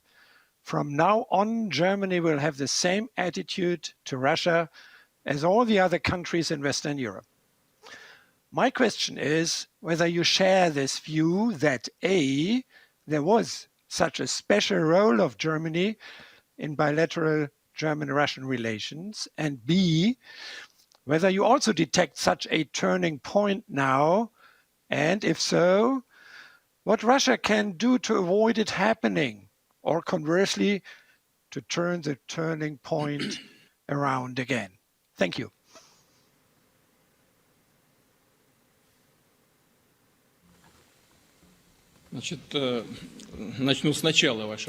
Let me begin with the beginning of your question about the poisoning. We've heard a lot of talk about this poisoning.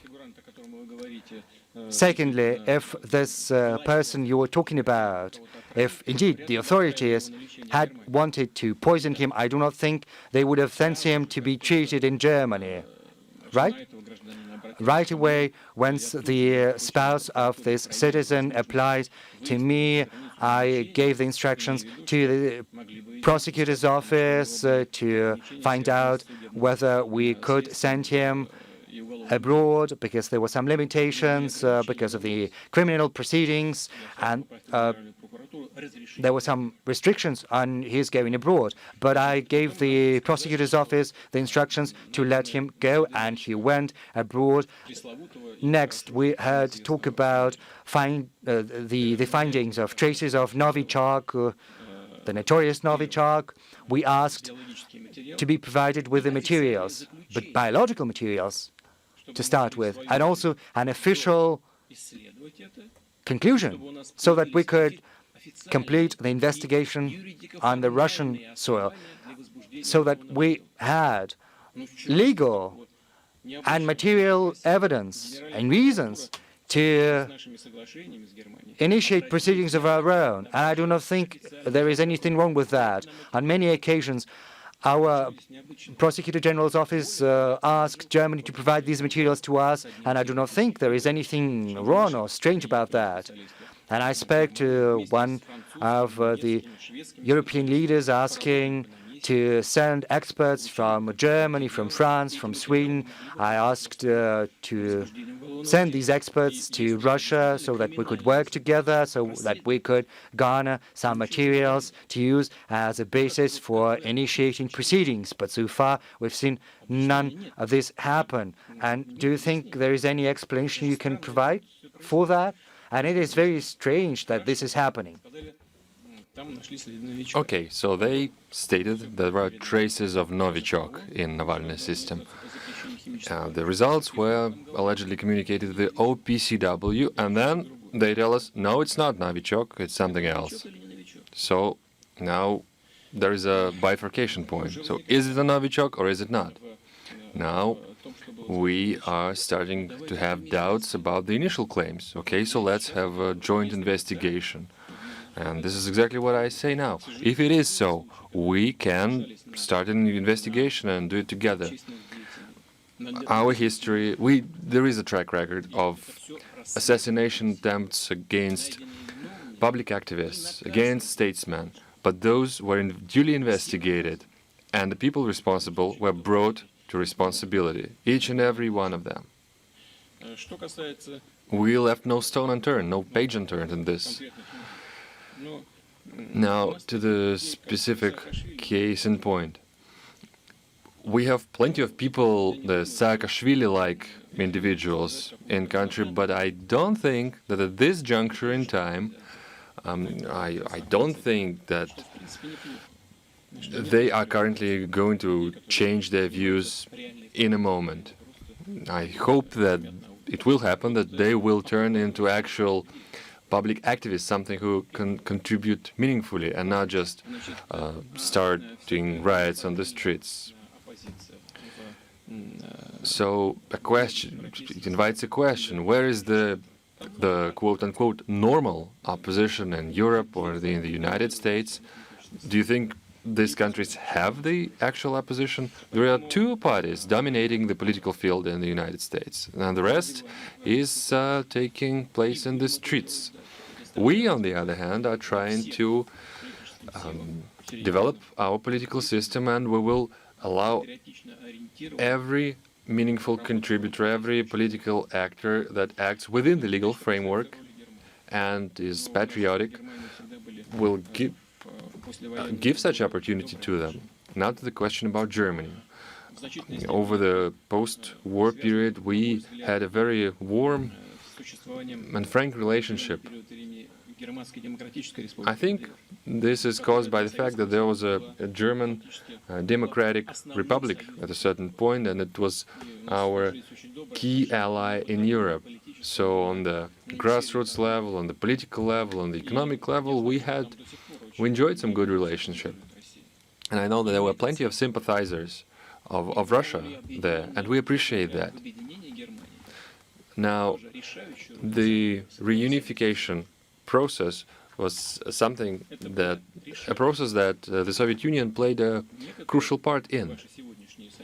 Some of your key allies, some of the key allies of Germany of today, actually were against of reunification, whatever they claim today. We have the actual statement and dispatches and archives. The Soviet Union played the part it played, and I think it was the right thing to do. A whole cannot be divided. And if a nation has a desire, a strong wish, a strong urge to unite, you cannot put artificial obstacles in this process. Nobody's going to benefit. Now, the relations between the East and the West in Germany is the internal affair of Germany.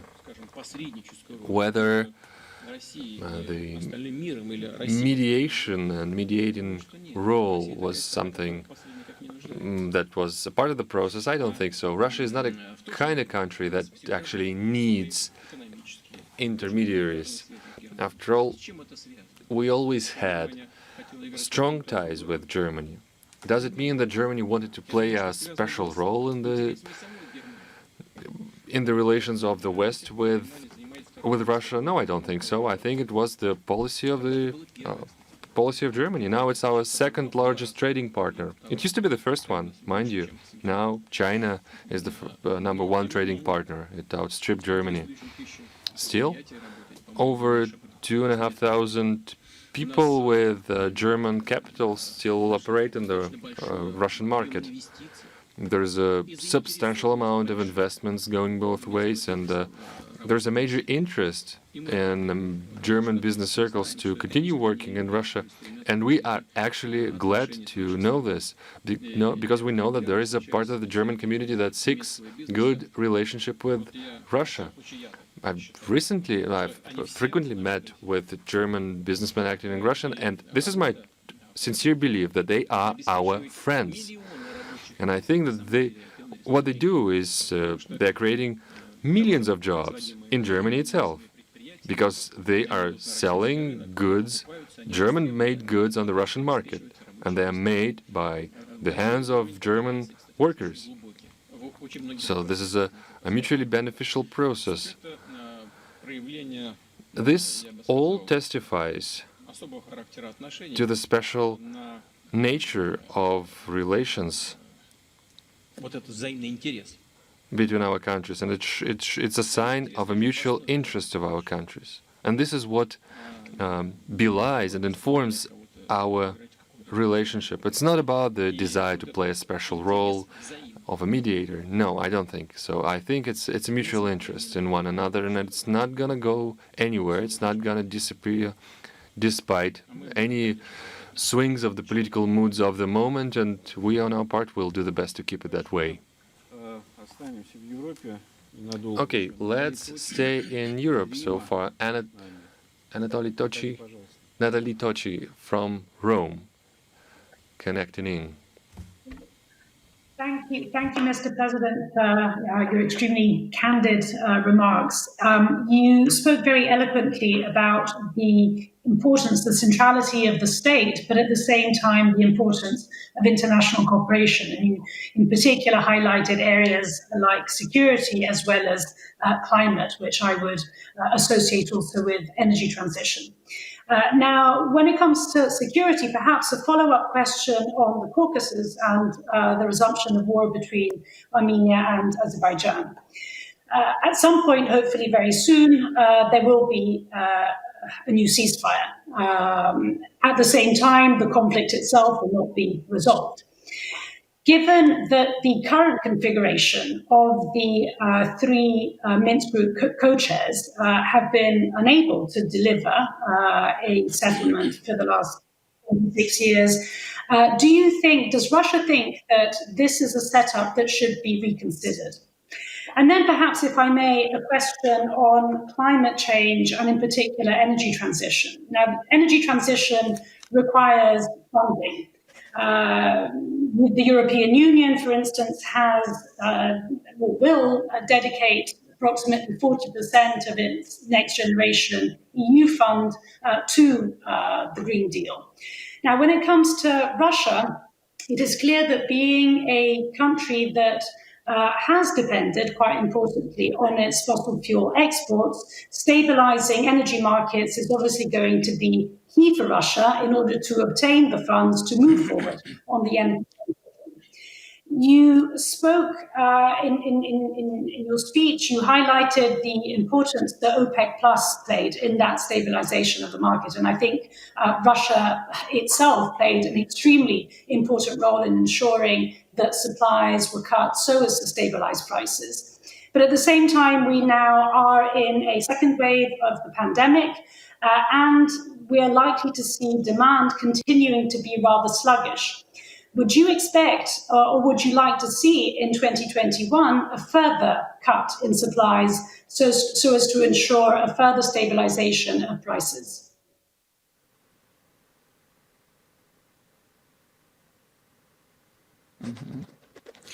I'll start with the first part of your question on the format of the negotiations on the Minsk group, whether we have to change the configuration or not. Natalie, I have no answer to your question, much to my chagrin, actually. There is no shortage of objective reasons to this. I don't want to make Russia's role any more salient than it is. But everybody knows where Russia is, geographically, I mean. We are neighbors to both of these countries. We have huge historic ties, just as I mentioned. We have huge economic ties. We have 2.4 million Armenians in Russia and approximately 2 million Azerbaijanis in Russia. Again, the remittances are to the tune of dozens of millions of dollars. And this is one of many factors. There are humanitarian ties. There is the interconnection of the markets. So the situation is very sensitive to us. So for us, it's really different, rather than it is for US, Armenia, or even US, Turkey. It's different. The distance is there.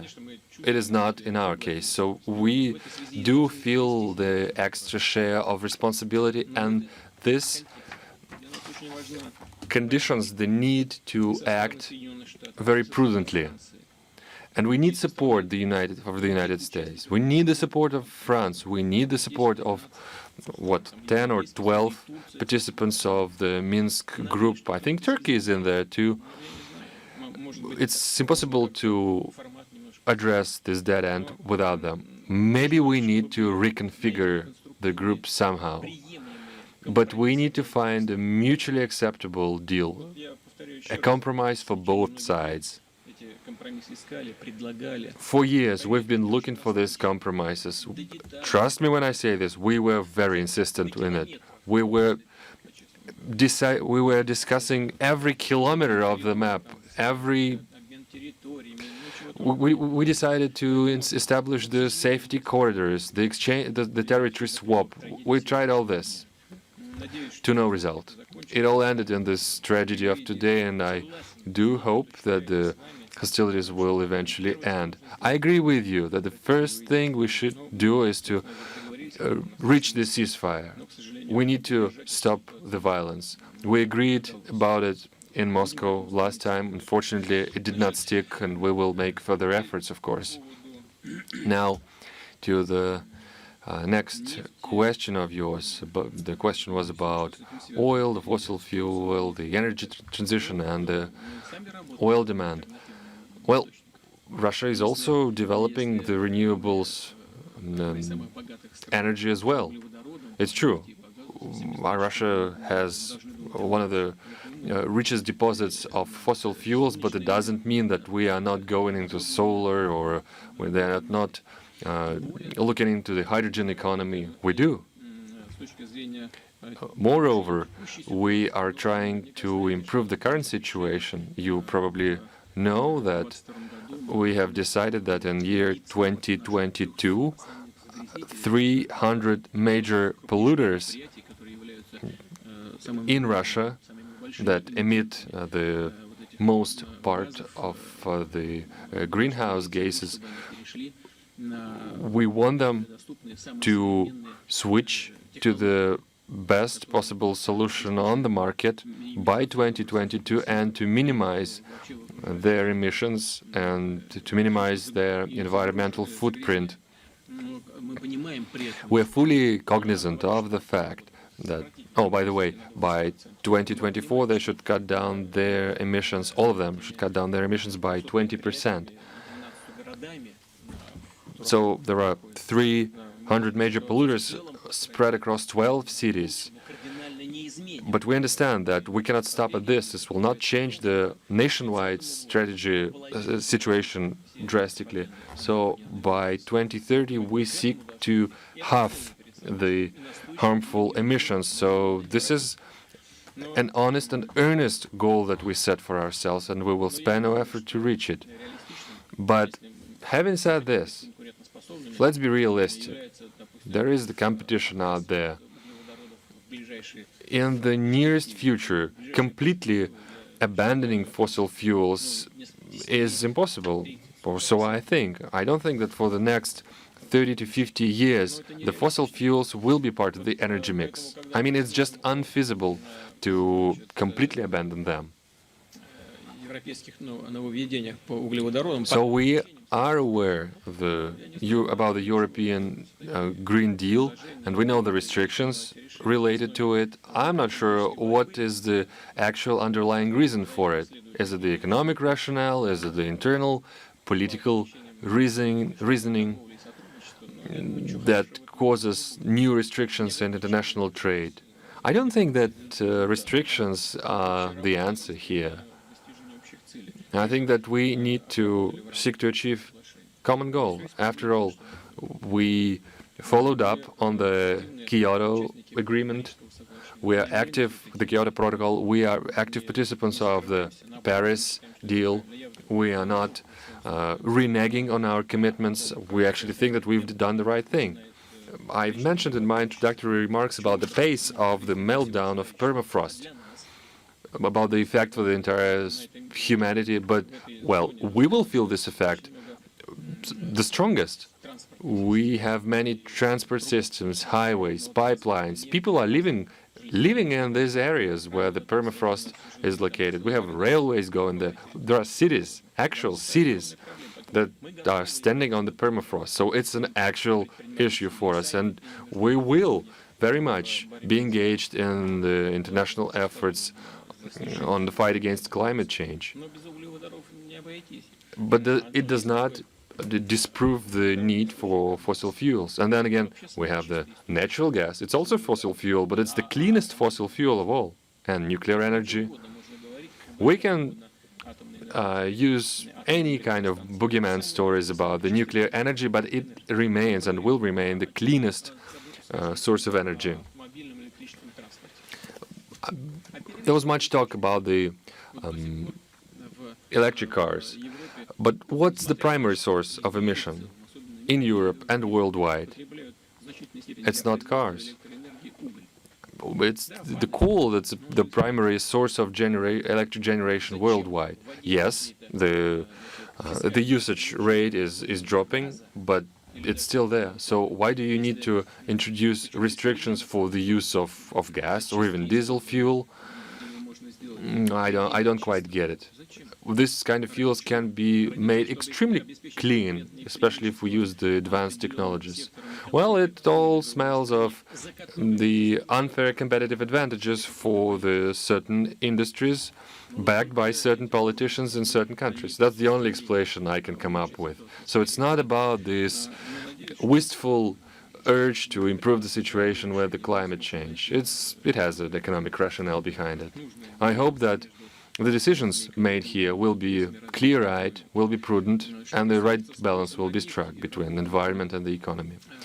Now, to the issue of OPEC Plus and the stabilizing of oil prices, we stay in contact with our partners, with Saudi, with the Americans.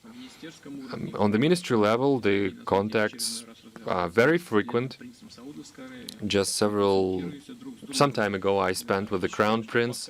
We are consulting each other about the situation, and we think that we don't need to change our arrangements so far. We will keep close tabs on the market. Yes, you said that the demand will be sluggish, but the market is slowly growing. The price is slowly growing. So yes, the global economy indeed has shrunk because of the pandemic, but the oil consumption is still slowly picking up. And we think that this was caused by our positive impact of our arrangements. We don't think that we need to change anything right now, but we are not ruling out the possibility of either maintaining the restrictions or maybe continuing them. And if need be, we are still open to a possibility of new measures. As of today, we see no need for this change. We agreed to closely monitor this. After all, Russia is not interested in the oil price swings in any direction, either going up or going down. And, by the way, this is where our interests with the United States dovetail nicely. Well, we know full well that American economy is also susceptible to the oil price changes, that the shale oil in America will be in a tight spot if the price is too low. Well, they've been looking into the United States did not join the OPEC Plus deal, but they are in fact complying with the same recommendations. So, as the diplomats say, the positions are converging or close among all the participants of the market. So the crucial thing here is not to harm the geological prospecting, the surveying, and the oil well preparations if we will keep the energy sector, well, subdued for a long time now, and we'll just keep wagging our fingers at the energy sector. we're going to end up at the exactly opposite situation. The oil prices will go up dramatically. So we should avoid adding the political tint to this situation, especially the layman should should not jump at conclusions. Like I said, we need to strike the right balance between the right amount of economic measures, the income generation for the citizens, and the impact on the environment. So in this track, the balance is the key. The rest is the way to distraction. Mr. President, we have the pleasure of meeting you on a regular basis at the Valdai Club, and we have the and the ability of making comparisons. And I think you've drawn some lessons from the pandemic, and you seem very calm, unconcerned. So we're talking about Europe.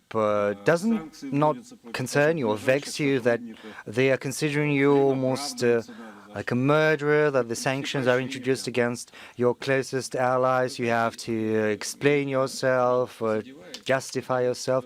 You know, a little vexes me because I turn into function when I perform my duties at this post, at this position.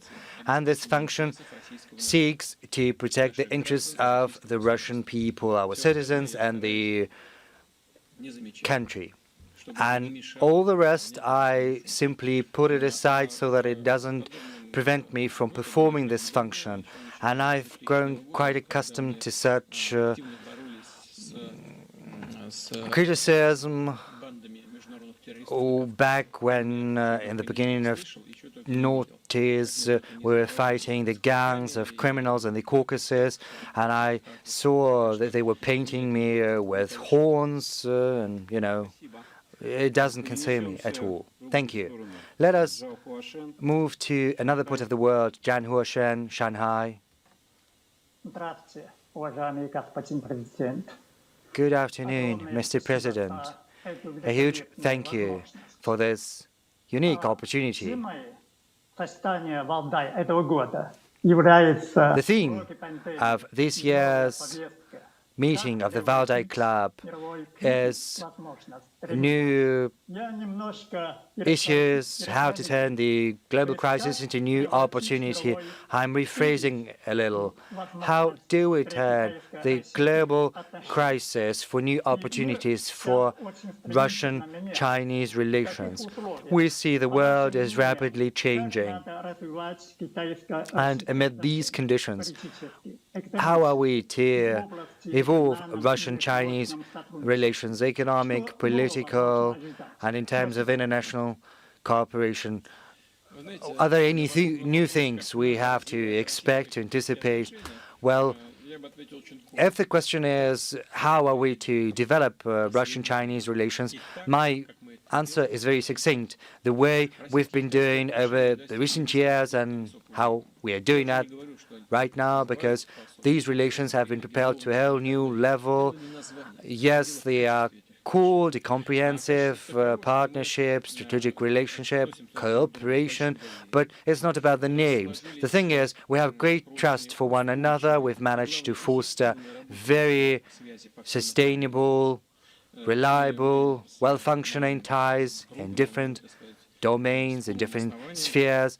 And my friend, and I think I have all reasons to call him that, President of the People's Republic of China, Xi Jinping, he and I talk to one another on a regular basis, discussing what we have to do based on what we've achieved. And we always are searching for new opportunities to move forward. You know, we're working in aviation and the nuclear energy, I've just mentioned, developing our trade ties. Last year, our trade stood at more than 111 billion. But of course, this is not the biggest trade we can hope for. We are striving and will accomplish more. We are building infrastructure and building bridges, literally bridges, developing humanitarian ties too.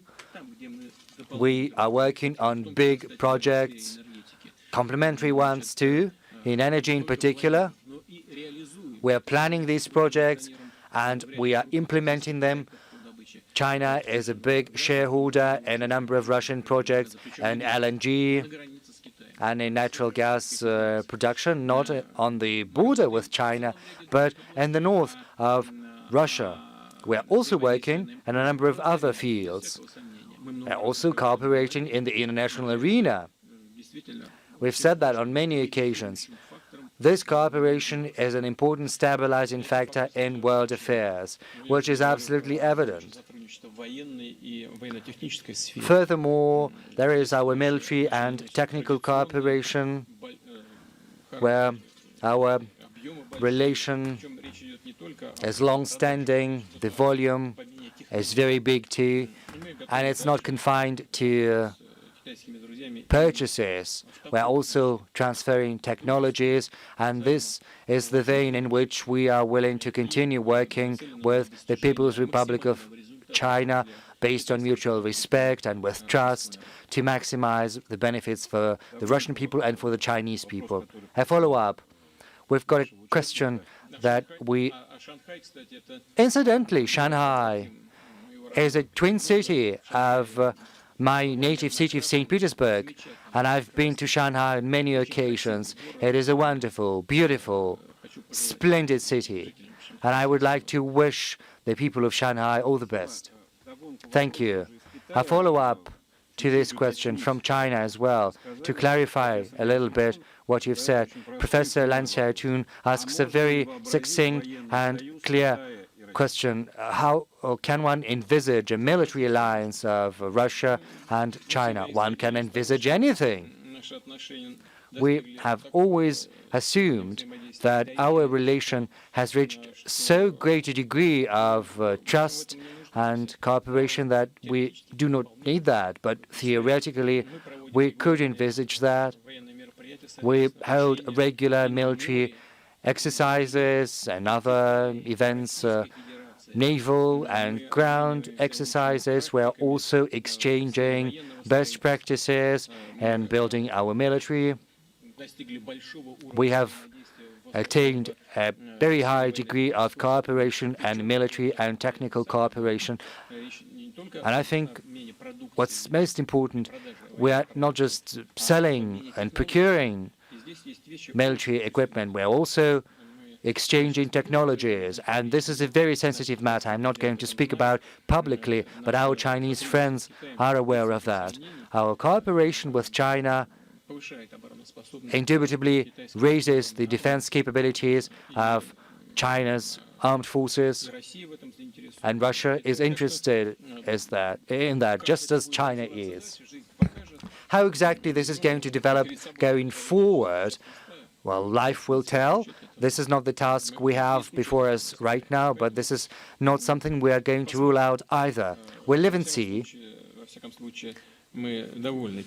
Anyway, we are satisfied with how our relations are progressing with China. Unfortunately, new threats are emerging. I refer to the intention announced by the US to deploy small and intermediate range missiles in the Asia Pacific. This is certainly concerning, and we'll have to take measures to respond to that.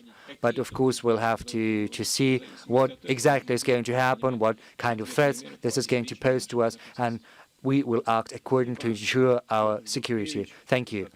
Piotr Dudkevich from Ottawa. Mr. President, thank you very much for this unique opportunity to have a conversation with you. In your speech, you have mentioned that it is up to young people who are going to drive Russia's future and Russia's development. But across the world, young people are malcontent, dissatisfied with what is happening in the US and France. They're saying that the door to better future has been shut down on them, and more than half of young people across the world think that they're going to live worse off than their parents. So as President of the Russian Federation, I would like to ask you, what can you advise, what can you offer to the Russian youth? Well, in my speech, I mentioned that, although very briefly. Of course, the future is in the hands of young people, and I reiterate that. Secondly, mostly young people are not dissatisfied with what is happening. They are dissatisfied with what they have accomplished so far, and they want more. And it is absolutely right. This is what drives progress. This is what helps young people build a better future than the one we have constructed. And there is nothing surprising about that. And we know that from Russian classical literature, read fathers and sons. It's all in there. What can we offer? We assume that we're going to provide greater opportunities for professional growth. We're also going to create more social lifts for social mobility. We're going to expand the toolkit for that. We're going to create better opportunities for better education, for better careers, for building a family, for raising their income. We're also coming up with systemic measures to provide support to young families. Even amid the pandemic, most of our support measures targeted families with children. But what are these families? Most of them are young people. And we're going to pursue this path forward. I think the greatest quality young people have is their audacity, rushing forward, sometimes even ignoring some formalities that sometimes constrain older generations. And I'm hopeful that this energy is going to follow a constructive path, and that the young people are going to take up the relay from elder generations, are going to carry this torch forward, strengthening Russia. Thank you. We have a very interesting connection today with Australia. I do not remember something like that happening. Please, Australia. Thank you, Mr. President, and for the opportunity to ask you a question. I really appreciated your insightful, heartfelt, and considered remarks during your speech. And I come to you from our second state lockdown in Melbourne, Australia, which is also a sister city to St. Petersburg. Embrace also your urging to cast aside silo mentalities. My question is the following. How do you want to be remembered? What do you want your legacy to be as a world leader and the president of the Russian Federation during the first half of the 21st century?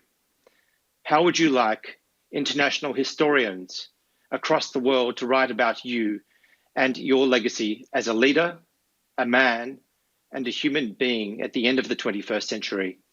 And how might you shape this any differently during the next phase of your leadership as president of the Russian Federation?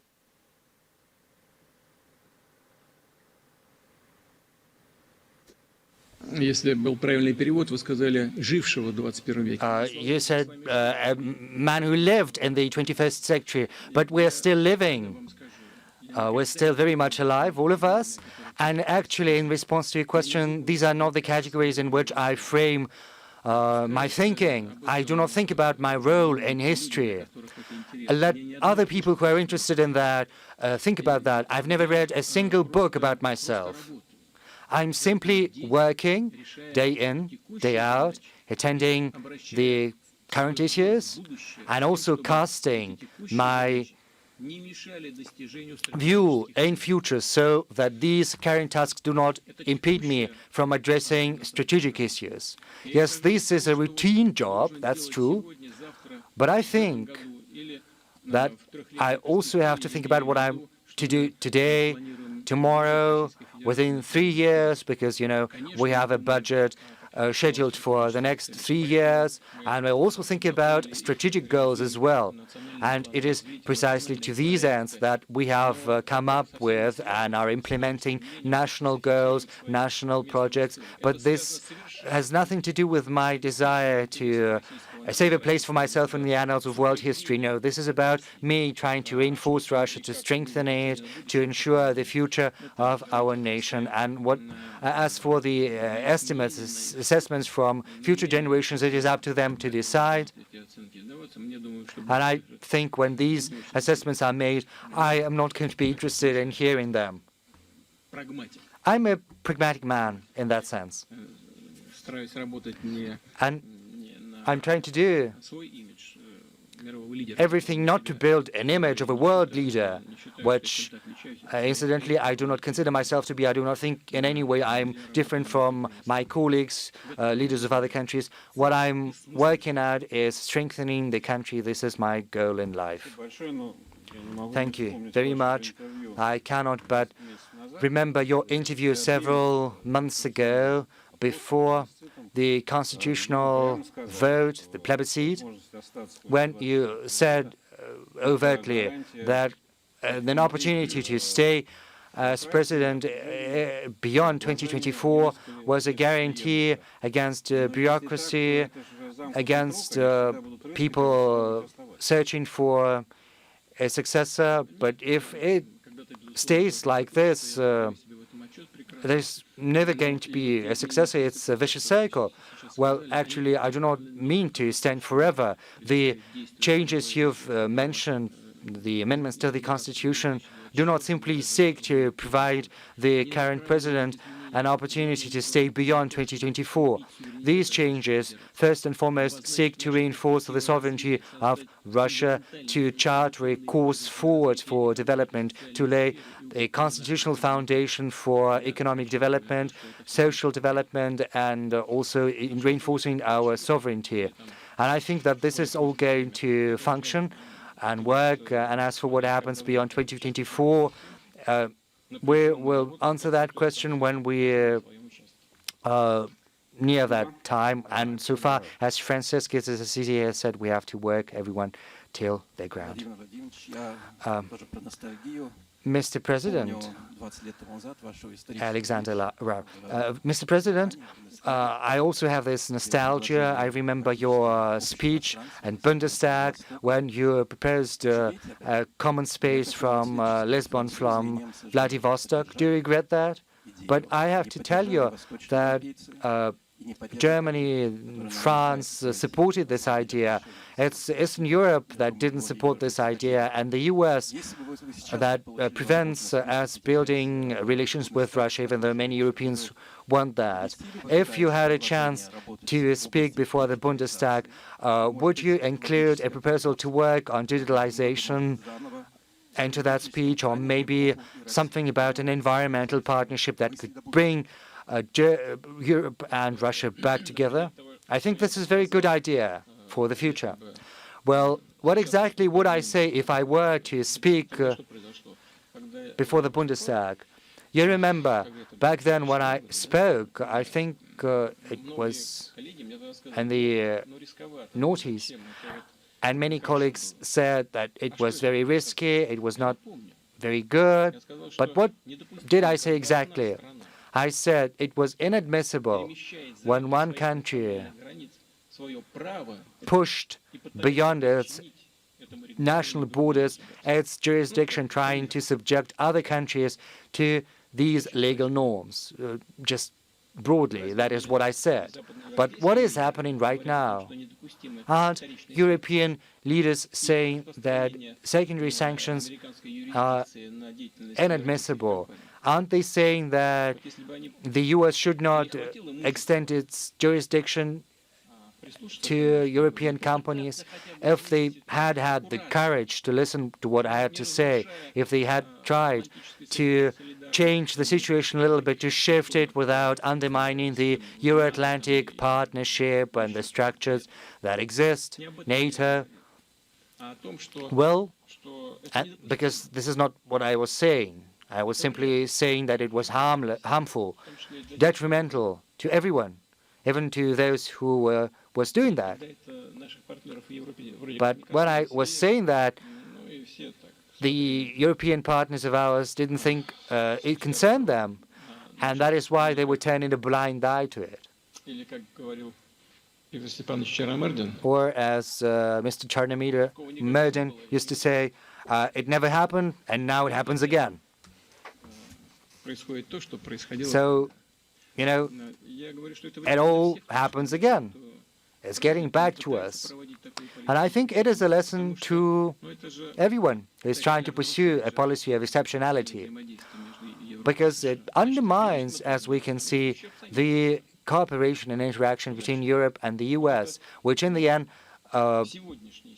comes back to harm the US itself. So why do that?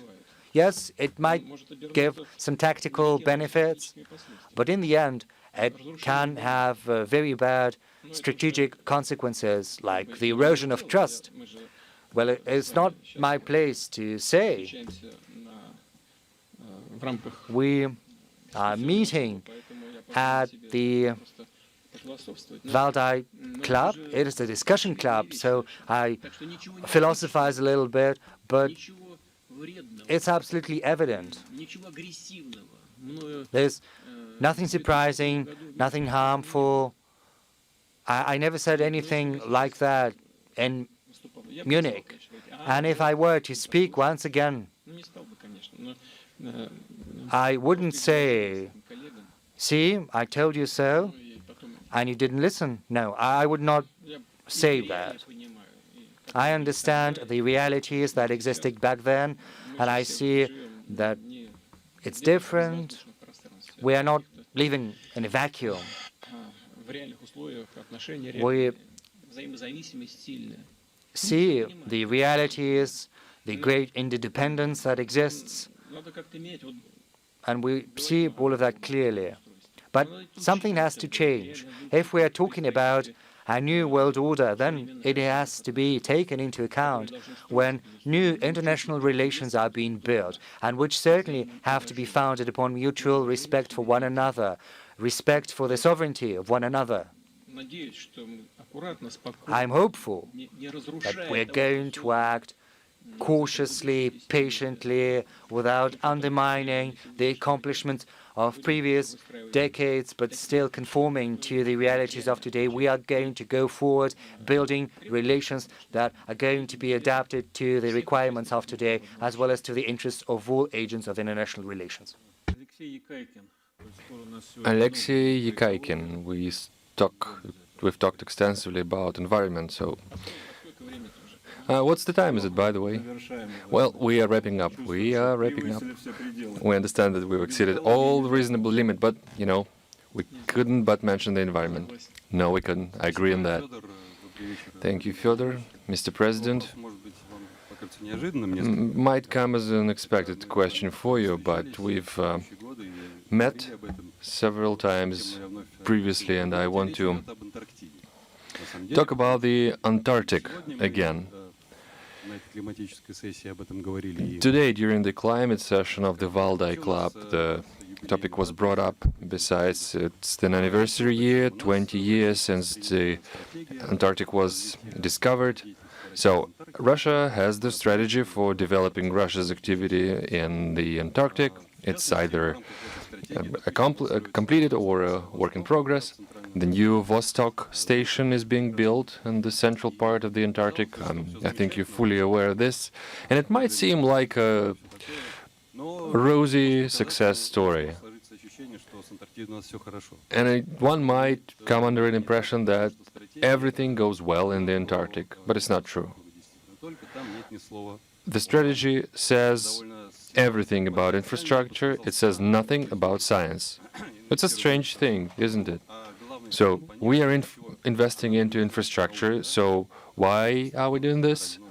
It might seem that this scientific station is built for, you know, science, and yet science is never mentioned there. So in the Institute of the Antarctic, we have come up with a draft project of operations of the Vostok station, and there are two main domains. First, it's researching the climate of the past using the ice wells drilled in ice, and using the ice status, studying the glaciers. Those are two main issues for Russia. We have top-notch science in Russia in this regard, and yet there's no state support of the scientific research in the Antarctic, which I find rather odd. We have sent the draft project to the Ministry of Natural Resources. I don't know where exactly in the pipeline it is. The question is very simple. Can the government support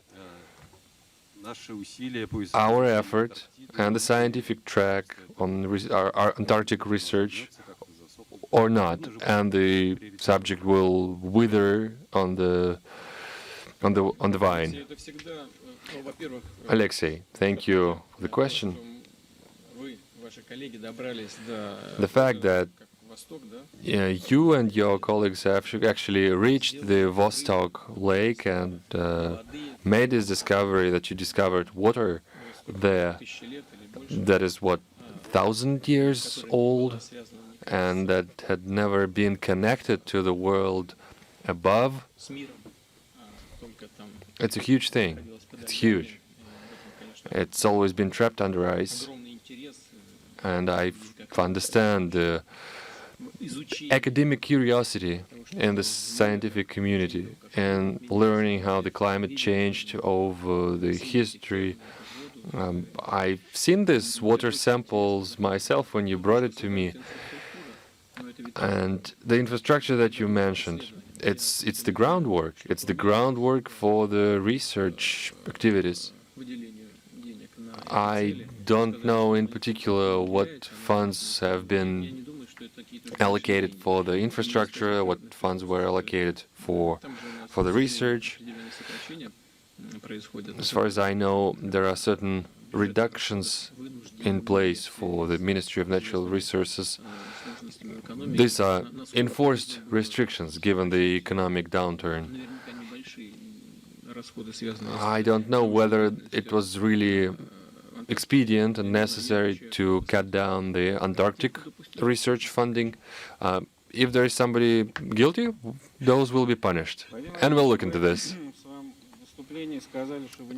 Mr. President, you said that you are not missing Cold War any bit. Are you missing something? Well, I miss my children. I rarely see them these days.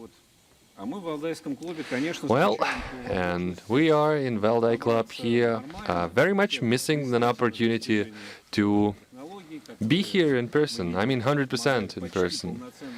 Well, you see, we have some remote technologies in place that can help us to still hold it even during the pandemics, but we very much hope that next year we will be having this, we'll be having you in person. I think we haven't broke the record. We've been talking for almost 3 hours, and there was an occasion when we've talked for more than 3 hours, but we are really, really grateful for the President, Your Excellency, and we'll try to get back to normal as soon as possible, and we're looking forward to meeting you here in person. Well, thank you. Thank you as a host, and I want to address all the members of Valdai Club, to experts, statesmen, journalists who work within this, well, I think it would be no exaggeration to say institution. It's a very beneficial effort, and I am very grateful to all of you for putting your interest in Russia, to paying interest to our histories, to our present. It testifies to one thing for me. You are people who are passionate about something, and we are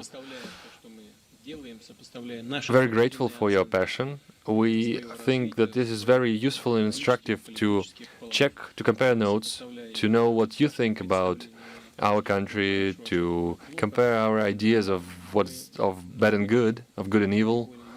And I think through this comparison we can somehow fine-tune and adjust our planning. And I want to thank you for your contributions and inputs, and I truly hope to meet you in person anytime soon. Goodbye.